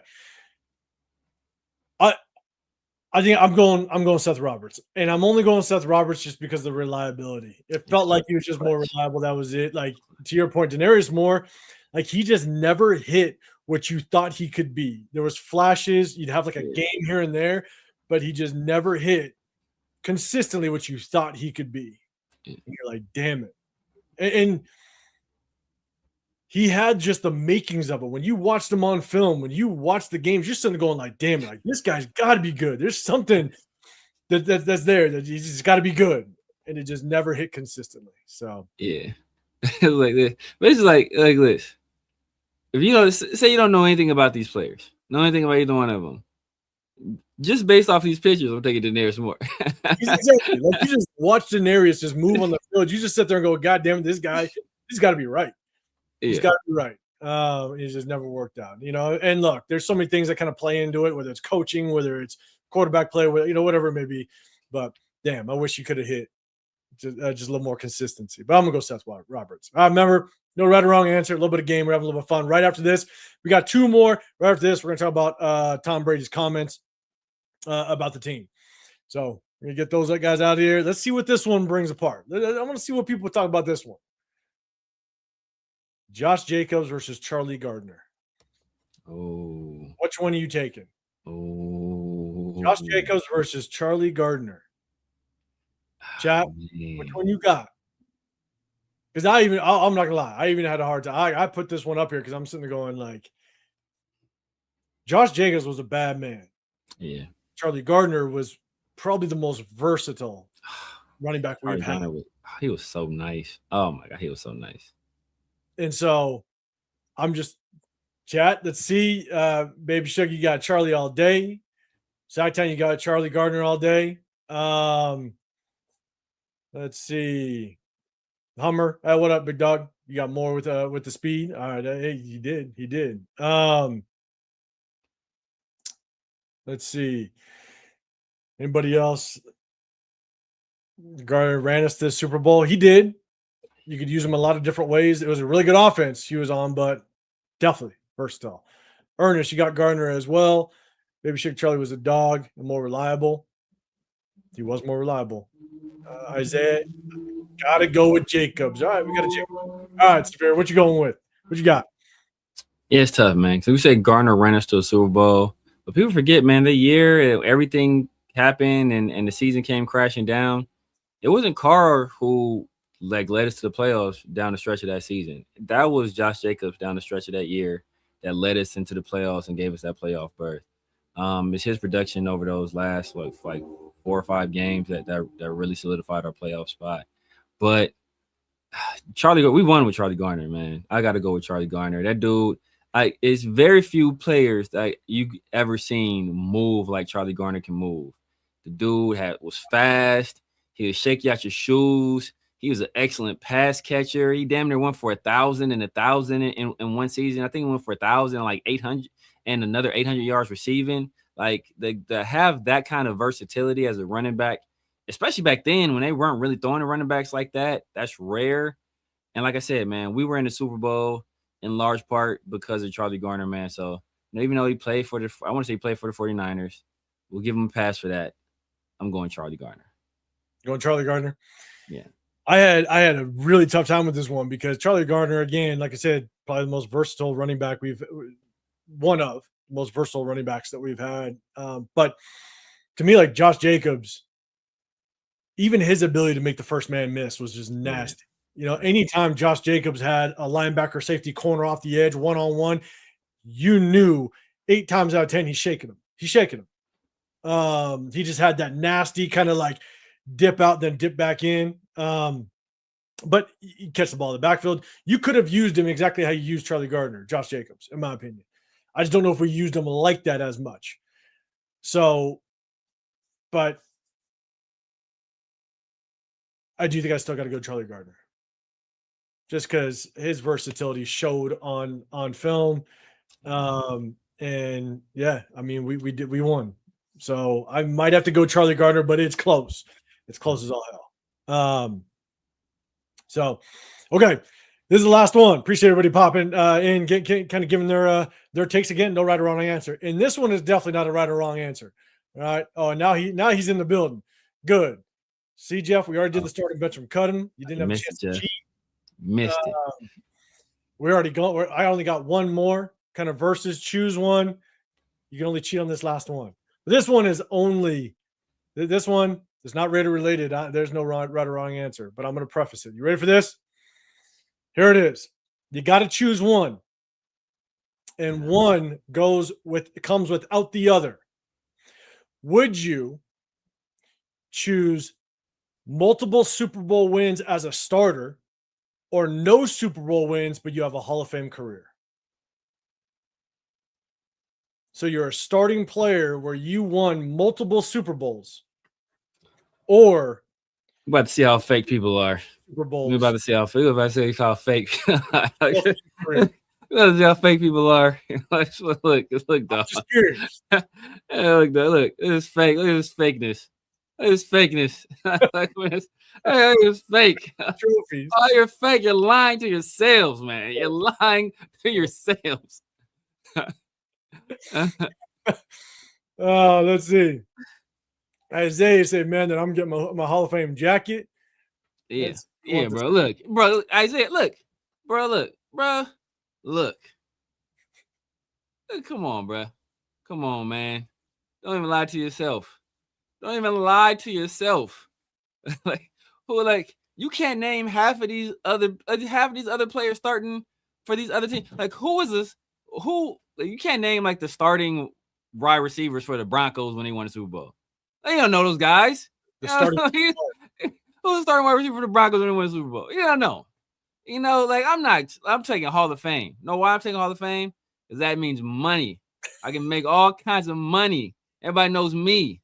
I don't care about these trophies. I might get a trophy with a Hall of Fame career, but I'm definitely getting paid. I'm definitely getting paid. Oh man! All right, so we got a couple. All right, Ernest wants the Hall of Fame. All right, let's go sack down Super Bowls. All right, TK going Super Bowls. Alec, give me the rings. Okay, all right. Raider 33-19, multiple Super Bowl wins. Yeah. All right, business. You want the Super Bowls? Got you. Let's see. Come on, Jeff. Yeah, bro. Look, y'all won 2 trophies of obscurity. Like I don't want this. Just in the Hall of Fame. Let's see. Hummer, man. I have to go to JJ because of the records. Okay, I'm with you on that. Okay. I'm not gonna lie, Severe. I'm NFL is a team sport. NFL is a team sport. Hey, look, Quirk, it don't matter. I'm going Hall of Fame either way. I'm going Hall of Fame. If I'm going Hall of Fame either way. I'm going Hall of Fame either way. And Rivers might get in. That's the thing, just because of his last name. He might. Or no, I may not mean Rivers. I mean Manning. He might get in because of the last name. I'm thinking about that's who got traded for Manning. Yeah, I'm taking the gold jacket and the bust. The people forever will see my face. I'm with you. I'm probably taking. I'm taking the jacket. I'm taking the jacket. I'm taking the career as a Hall of Famer.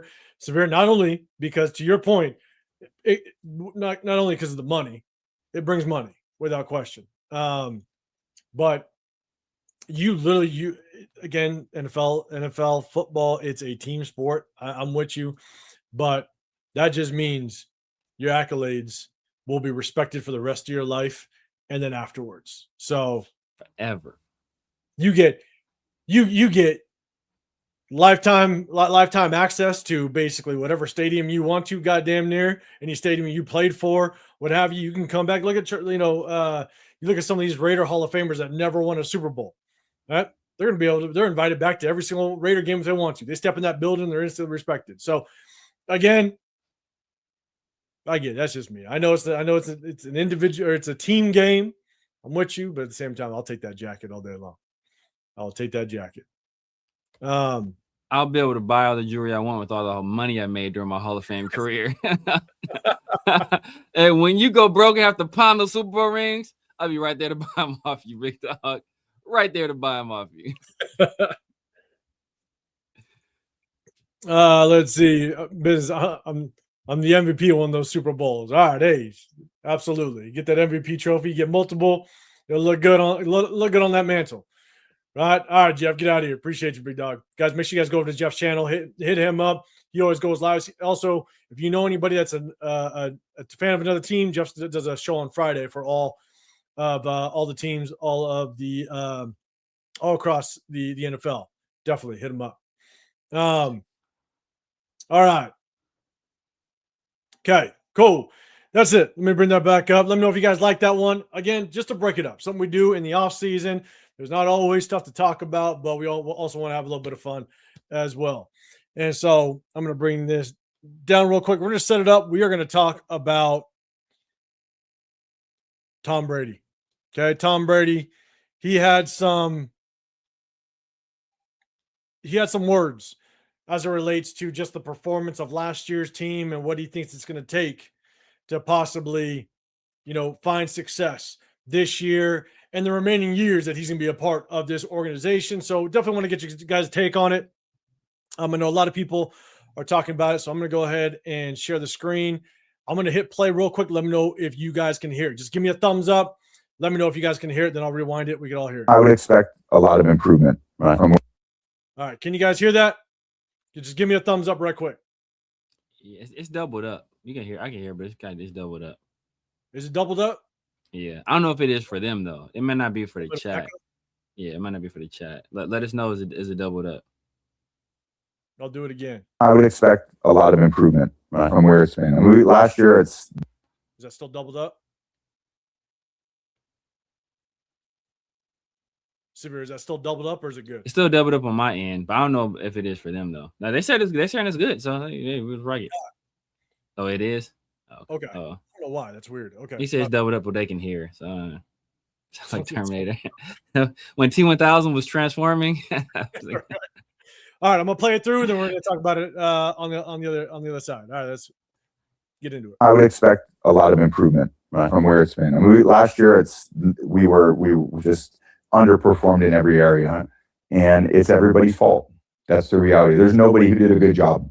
There's not one player in the organization. There's not anybody involved that did the job to the level that it needs to be done at. And everybody needs to improve.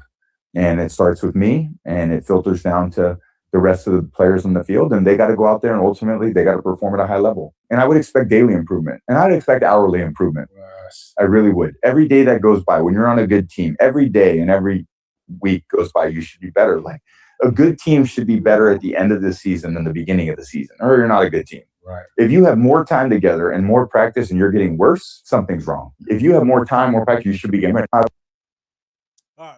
So basically, that kind of sums up what he was trying to talk about. Basically, saying that last year nobody did well, right?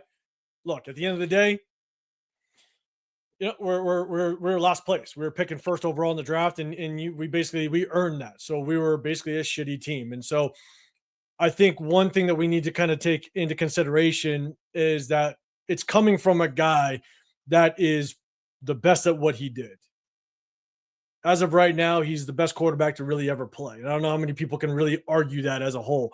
And so his outlook on the game, the way that he sees it, the expectation that he has in order to find greatness, I think may not match up with just normal everyday players. And so his expectation is going to be different. Now, the question is, and I'm going to kind of put this, I'm going to take this into pieces. There's one thing that he did is he called out everybody from last year. He called out the players, the organization. He even called himself out, saying it starts with him, that nobody did a good job. Everybody needs to improve. And so let me know your thoughts. We'll start with that. Do you think it was a good idea of him putting it that way? Do you think it was a good idea of him basically saying that nobody did a good job? Everybody needs to improve. Chat, let me know your thoughts. Severe, what's your thoughts on that part first? Yeah, I mean, you know, come on, guys. Remember, it's a team. It's about 53 guys. Remember, that's why you guys want the Super Bowl. That's why you guys want the Super Bowl, right? It's about the team, guys. You know, but that's basically what it is, man. And anybody that's been in athletics, you understand. You kind of win. You win and you lose as a team. So I can't imagine, because the only reason you wouldn't say it might ruffle somebody's feathers or make somebody feel some kind of way about the comments. But if you're a true team player, you know your attitude isn't going to be like, well, I did my job. You know, it was you guys that failed, right? Your attitude is going to be like, yeah, we got to get better as a team. So I think that's kind of what he was saying. Like I'm laying it at the feet of everybody within the organization, starting with myself. You know, and he pointed to himself as a person that was to blame as well. So I think everybody should have that chip on their shoulder. They should remember how they felt last season. They should know whatever they did last season, no matter how well they think they did, was not good enough, because obviously the results weren't there, and they should go into this season looking to do better. And I think if you have that in every player across, and every personnel person across the organization, I think that's going to build synergy within the building. Whether you're the towel guy, man, but you better have the tiles folded up right. That water better be extra cold if you're the water boy. You're the cheerleaders and the cheers better be on point. If you're the coach, play calls need to be tight. If you're the trainer, you need to have guys, you know, ready to play or recovering from injury. If you're the food people, make sure the meals is prepped and ready. Like, everybody needs to do better. And that's how you kind of, like I said, you build that momentum going forward. 100%. I'm going to get to some of the comments up top, but Isaiah on Severe's channel over there, man. Shout out to you, big dog, for throwing that super chat out there. Appreciate you, man. Appreciate you, brother. And I'll get to this one first. Business decision, man. Yeah, you can borrow whatever. I really don't care, man. Go for it. Take the ideas, whatever the games, whatever. Have fun, man. Ernest saying today's Raider needs a kick in the ass. Brady's on it. Jason. He only said what every fan and content provided, content creator has provided. Already said it. I'm with you. Isaiah Shots, you hit that parlay. Look at you. Hummer, you're saying Tom Tuck Brady is right. And when his help gets us the trophy, number 4, I'll drop his middle name. I got it. Let's see, Jason. If a player or a coach still in the building, is still in the building, should not be offended at all. Look, the one thing I'll put out there is I 100% agree. Like everybody that was in that building that now is in that building last year, that's now in on the team this year, excuses are out the window. At the end of the day, the results are what they were last year. And so what he's saying is absolutely correct. Like everybody failed. Everybody failed last year. Everybody didn't do their job to start from the top to the bottom. Now, the way Tom Brady goes about it is the way that he's going to go about it, right? He's the greatest of all time. And he is going to basically try to lead this team in whatever way he sees fit. And it's going to be ultimately on his shoulders if it doesn't work out. Everything that we have heard from the moment that he became a partial owner, everybody is saying that Tom Brady has a stamp on this team, on this organization, on this franchise, whether it's the quarterback, all the way down to the coaching decision, all the way down to the coordinators, right? There's a lot of people that said Chip Kelly was his pick to come in as the OC. His name stamped on it. So Tom Brady is going to lead this organization, whatever he feels, the way that he feels fit. And if it succeeds, guess what? You did it right, big dog. You did your thing and it worked. If it fails miserably, guess what? You suck as an owner. Not every great player is going to work out as an owner. Michael Jordan, perfect example, right? We all could look back at those examples. And I will say, like I said prior to us putting up the clip, is they see greatness through a different lens. Yeah. And not everybody is going to follow that greatness. And if they have that expectation that everybody's going to follow that greatness, they need to try to understand they got to put themselves in a coaching position. If you've ever coached this game, you now have to reach 53 other players in a different way. You have to. You have to be able to relate to them in a different way. You have to be able to figure out, how can I get the best out of this player? Because it's not going to be the same for every single player. So if he takes the approach of, you just better mirror my greatness, I promise you he's going to fail in some form or fashion, because not every single player is going to see the game in the same lens. So he's got to navigate that. Because if you don't, you're going to piss off players. Like, those comments might piss off players, and that's fine. But then Tom Brady has to be able to understand, how do I navigate that locker room so everybody understands what I meant, and now you can follow my lead. And so I think at the end of the day, it's all about just how is he going to be able to navigate it in that way. So we'll see. We'll see kind of how it works. Sometimes you do have to be 100% blunt. You got to be blunt to call people out. But then it's like, I'll give you just a little example, right? Because I coached this game for so long and I had a way I went about it, but I worked and what didn't. And you're going to chew players out. That's the name of the game. That happens. You're going to get into somebody and you're going to make sure that you basically, you kind of shock them in that immediate time, right? Whether it's in the game or at practice, you're going to raise your voice and get at them. And I was always known as the vocal coach. I was always known as the loud coach. But if I ever had to get into a player like that, I always 100% made a point, whether it's after practice or after the game, I went and had a one-on-one with that player and said, hey, this is why I did it. Do you understand why I did it? And how do we get better? Right? Because you can't always just send your message in that 15 seconds of getting at a player. So I always would pull them aside and say, look, this is why I did it. Do you understand it? Hey, and let's work together to improve and get better. And so if Tom Brady makes remarks like that, but then also has a very good rapport in that locker room and is able to reach all those players in a way that now can progress and move them forward to the ultimate goal, I have no problem with it at all. You do you. Sometimes you got to tell it how it is. So, Severe, any thoughts on that? I just kind of ranted for a quick minute. Yeah, agreed. You know, it's the old saying. Like I used to do sales. I used to be in real estate. Like saying like people don't care how much you know till they know how much you care. Like that kind of thing. Like they don't. They want your criticism to feel like it's coming from a place of love and not just trying to belittle them. And that's how it is a lot nowadays, right? These players, they react differently to that kind of tough coaching. I mean, we heard about it with Josh McDaniels, where, you know, like people felt he was overcritical and he would keep them in practice too long. And every time there was a mistake, he would stop film session and point out the mistake and correct it. And a lot of people, it didn't sit with them the right way. So, you know, you got to be careful with your message, and you kind of got to craft your message depending on the messenger. I think Tom Brady can kind of get away with it because, first of all, I think, you know, most of the new people on the team are going to be younger guys. So they look at, you know, Tom Brady like a godlike figure almost, right? Like, you know, he's like a guy that's like mythical in nature, where he's like, oh man, this is the GOAT, the greatest of all time. So he'll have a little bit of like, you have a little bit of leeway, a little bit of rope to kind of, you know, talk to these guys a little bit in a different way than maybe like some of the other grizzled vet, or maybe some guy that maybe played against Tom Brady might have a little bit of different feeling about him. So I think the message will be able to land a little bit differently. But that message will only really resonate if at the end of it, there's results.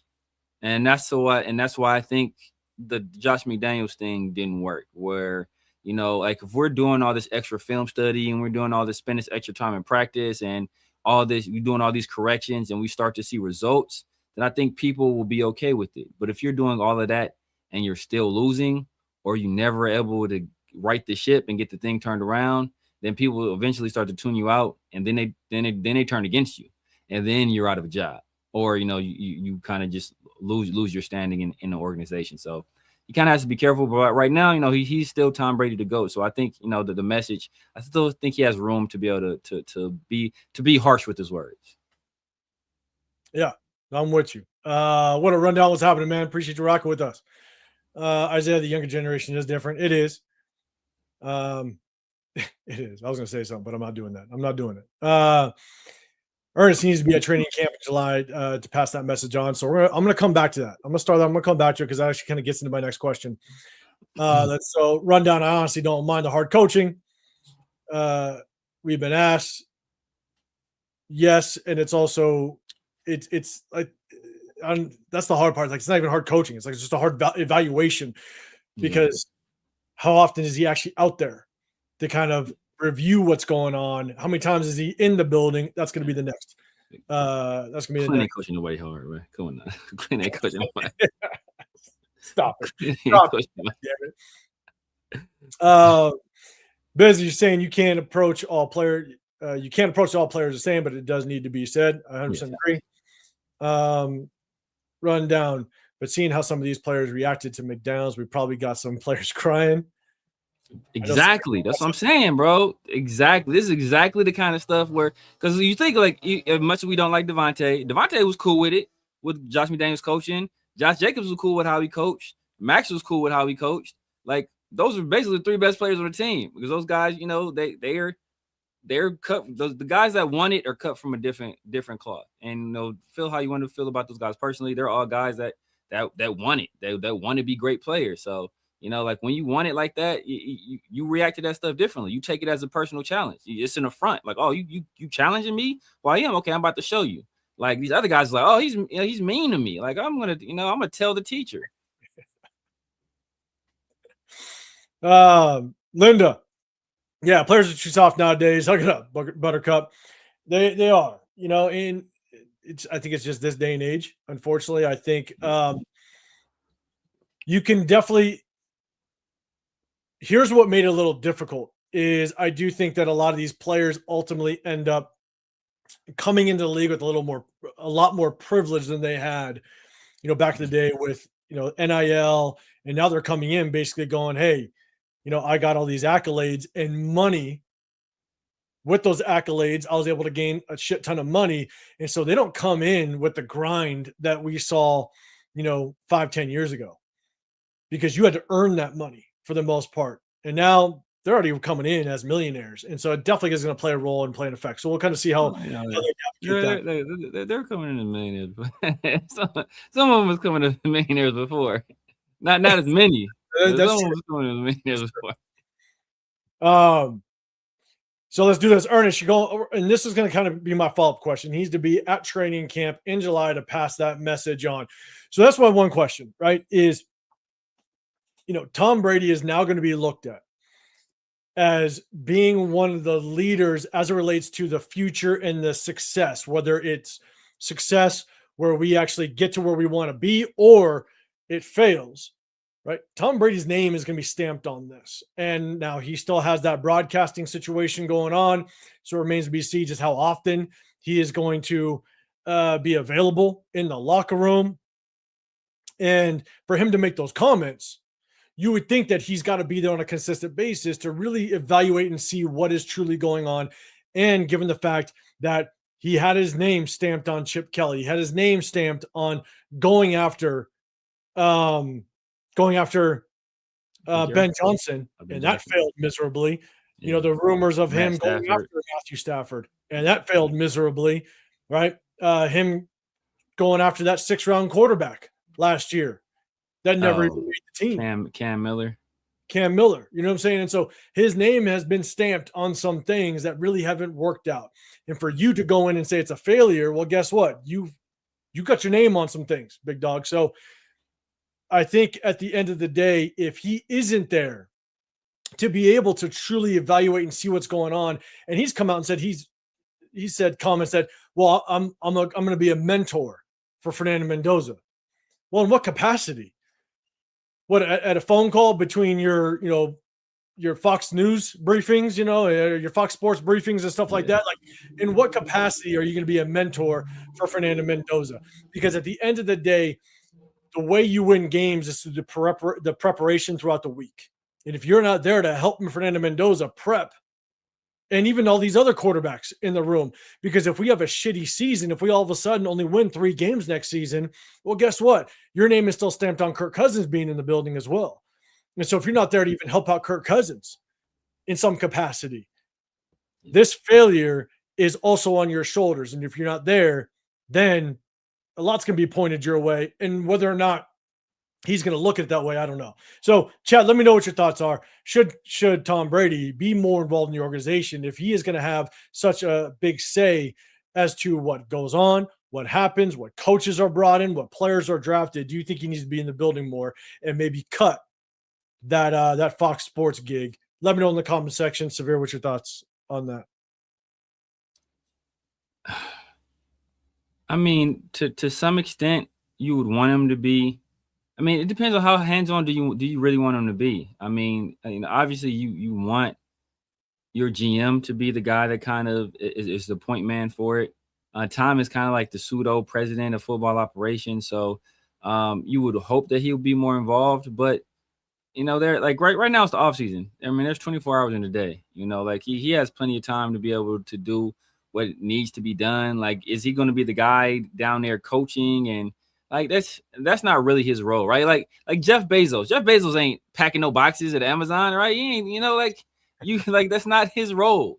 You understand what your role is. And that's what Tom Brady essentially is right now. He's kind of the CEO of this organization. And, CEO, they set forth the vision, and then they bring in the people that are going to execute on that vision. And then obviously they should have the proper amount of oversight over those people that they bring in.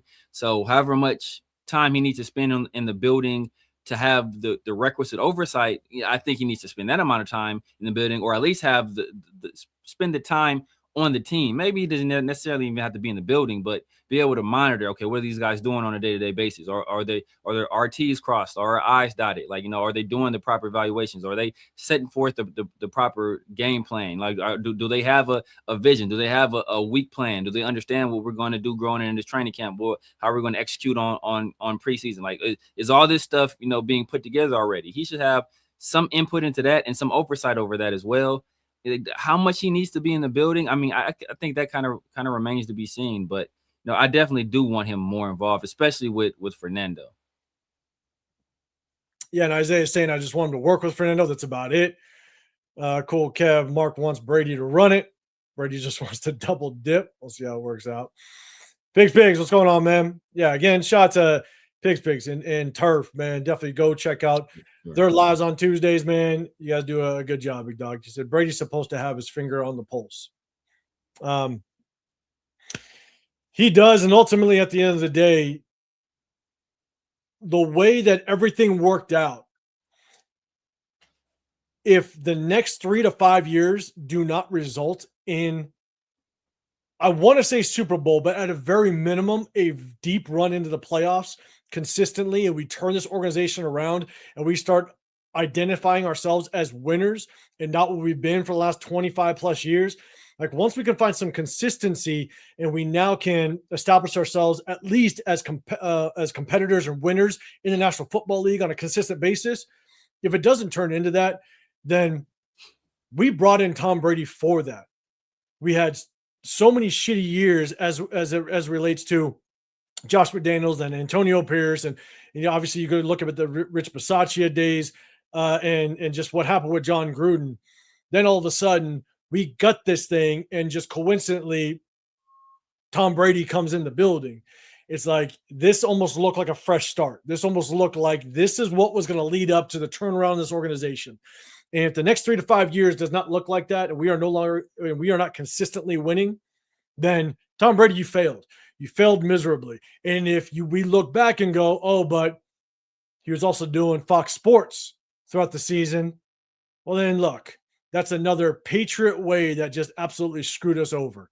It started out with Josh McDaniels. We started to do this whole Patriot way crap, and the Patriots just ended up screwing us once again.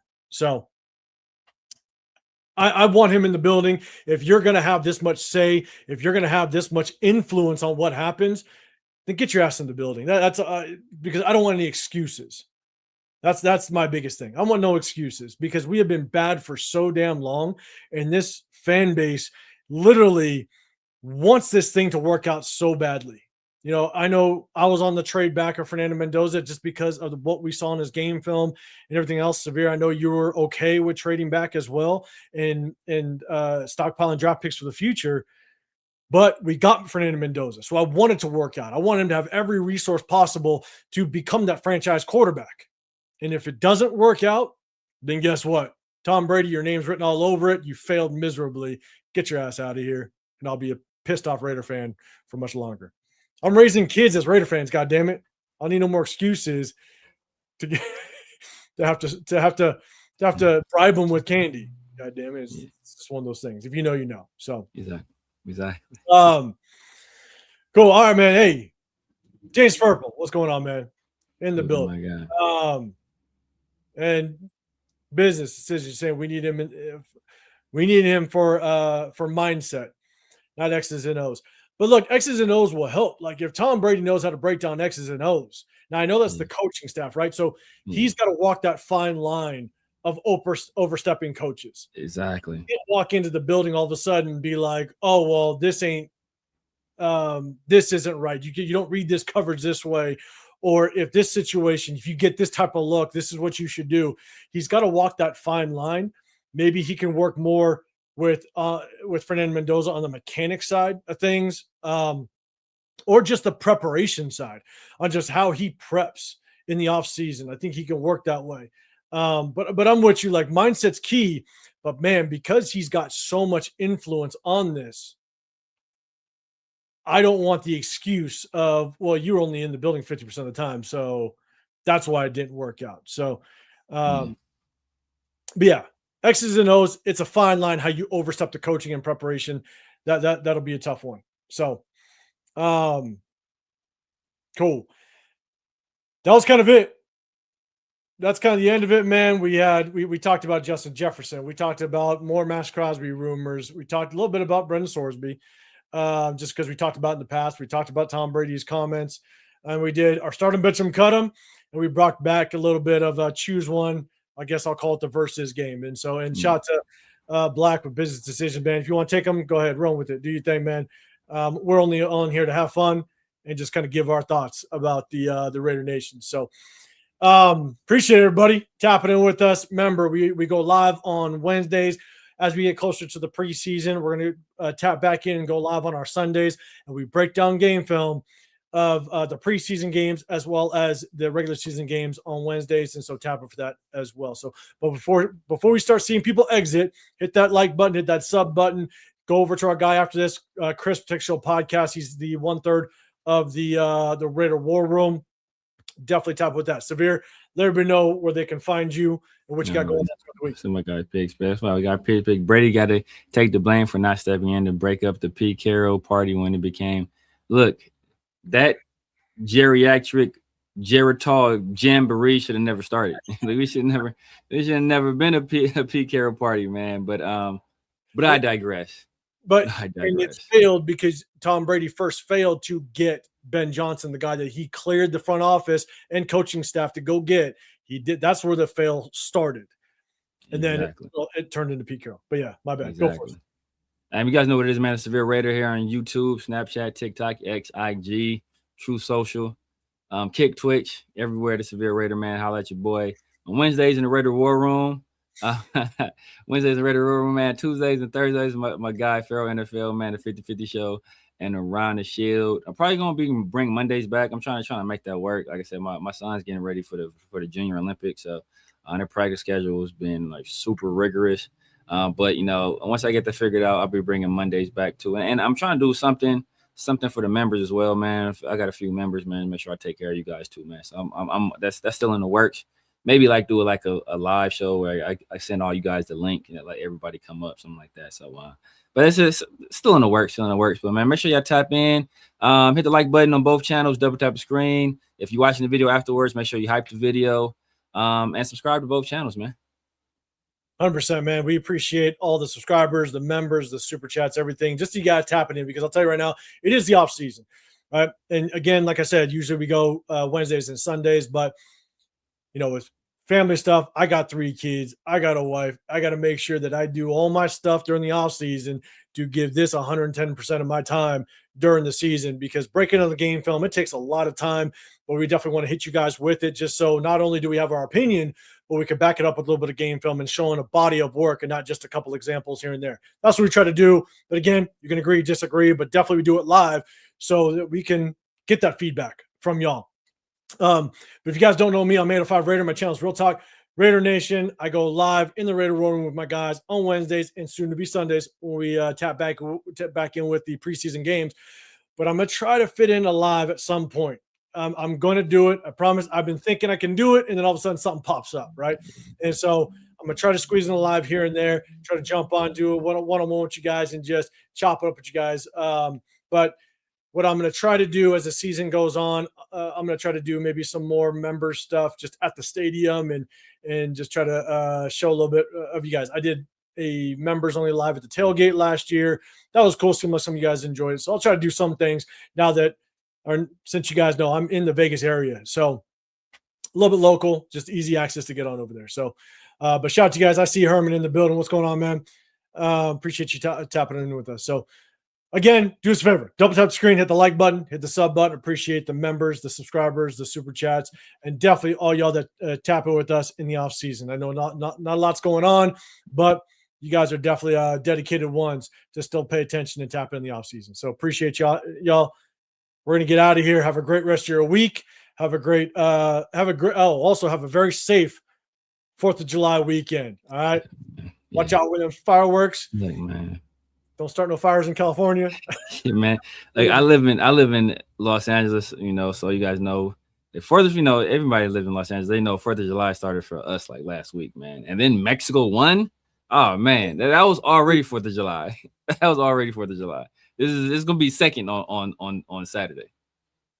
100%, man. So hey, what was it? Was it Justin Tucker? No, Jason Pierre-Paul. Like, make sure you keep all your fingers through the 4th of July weekend.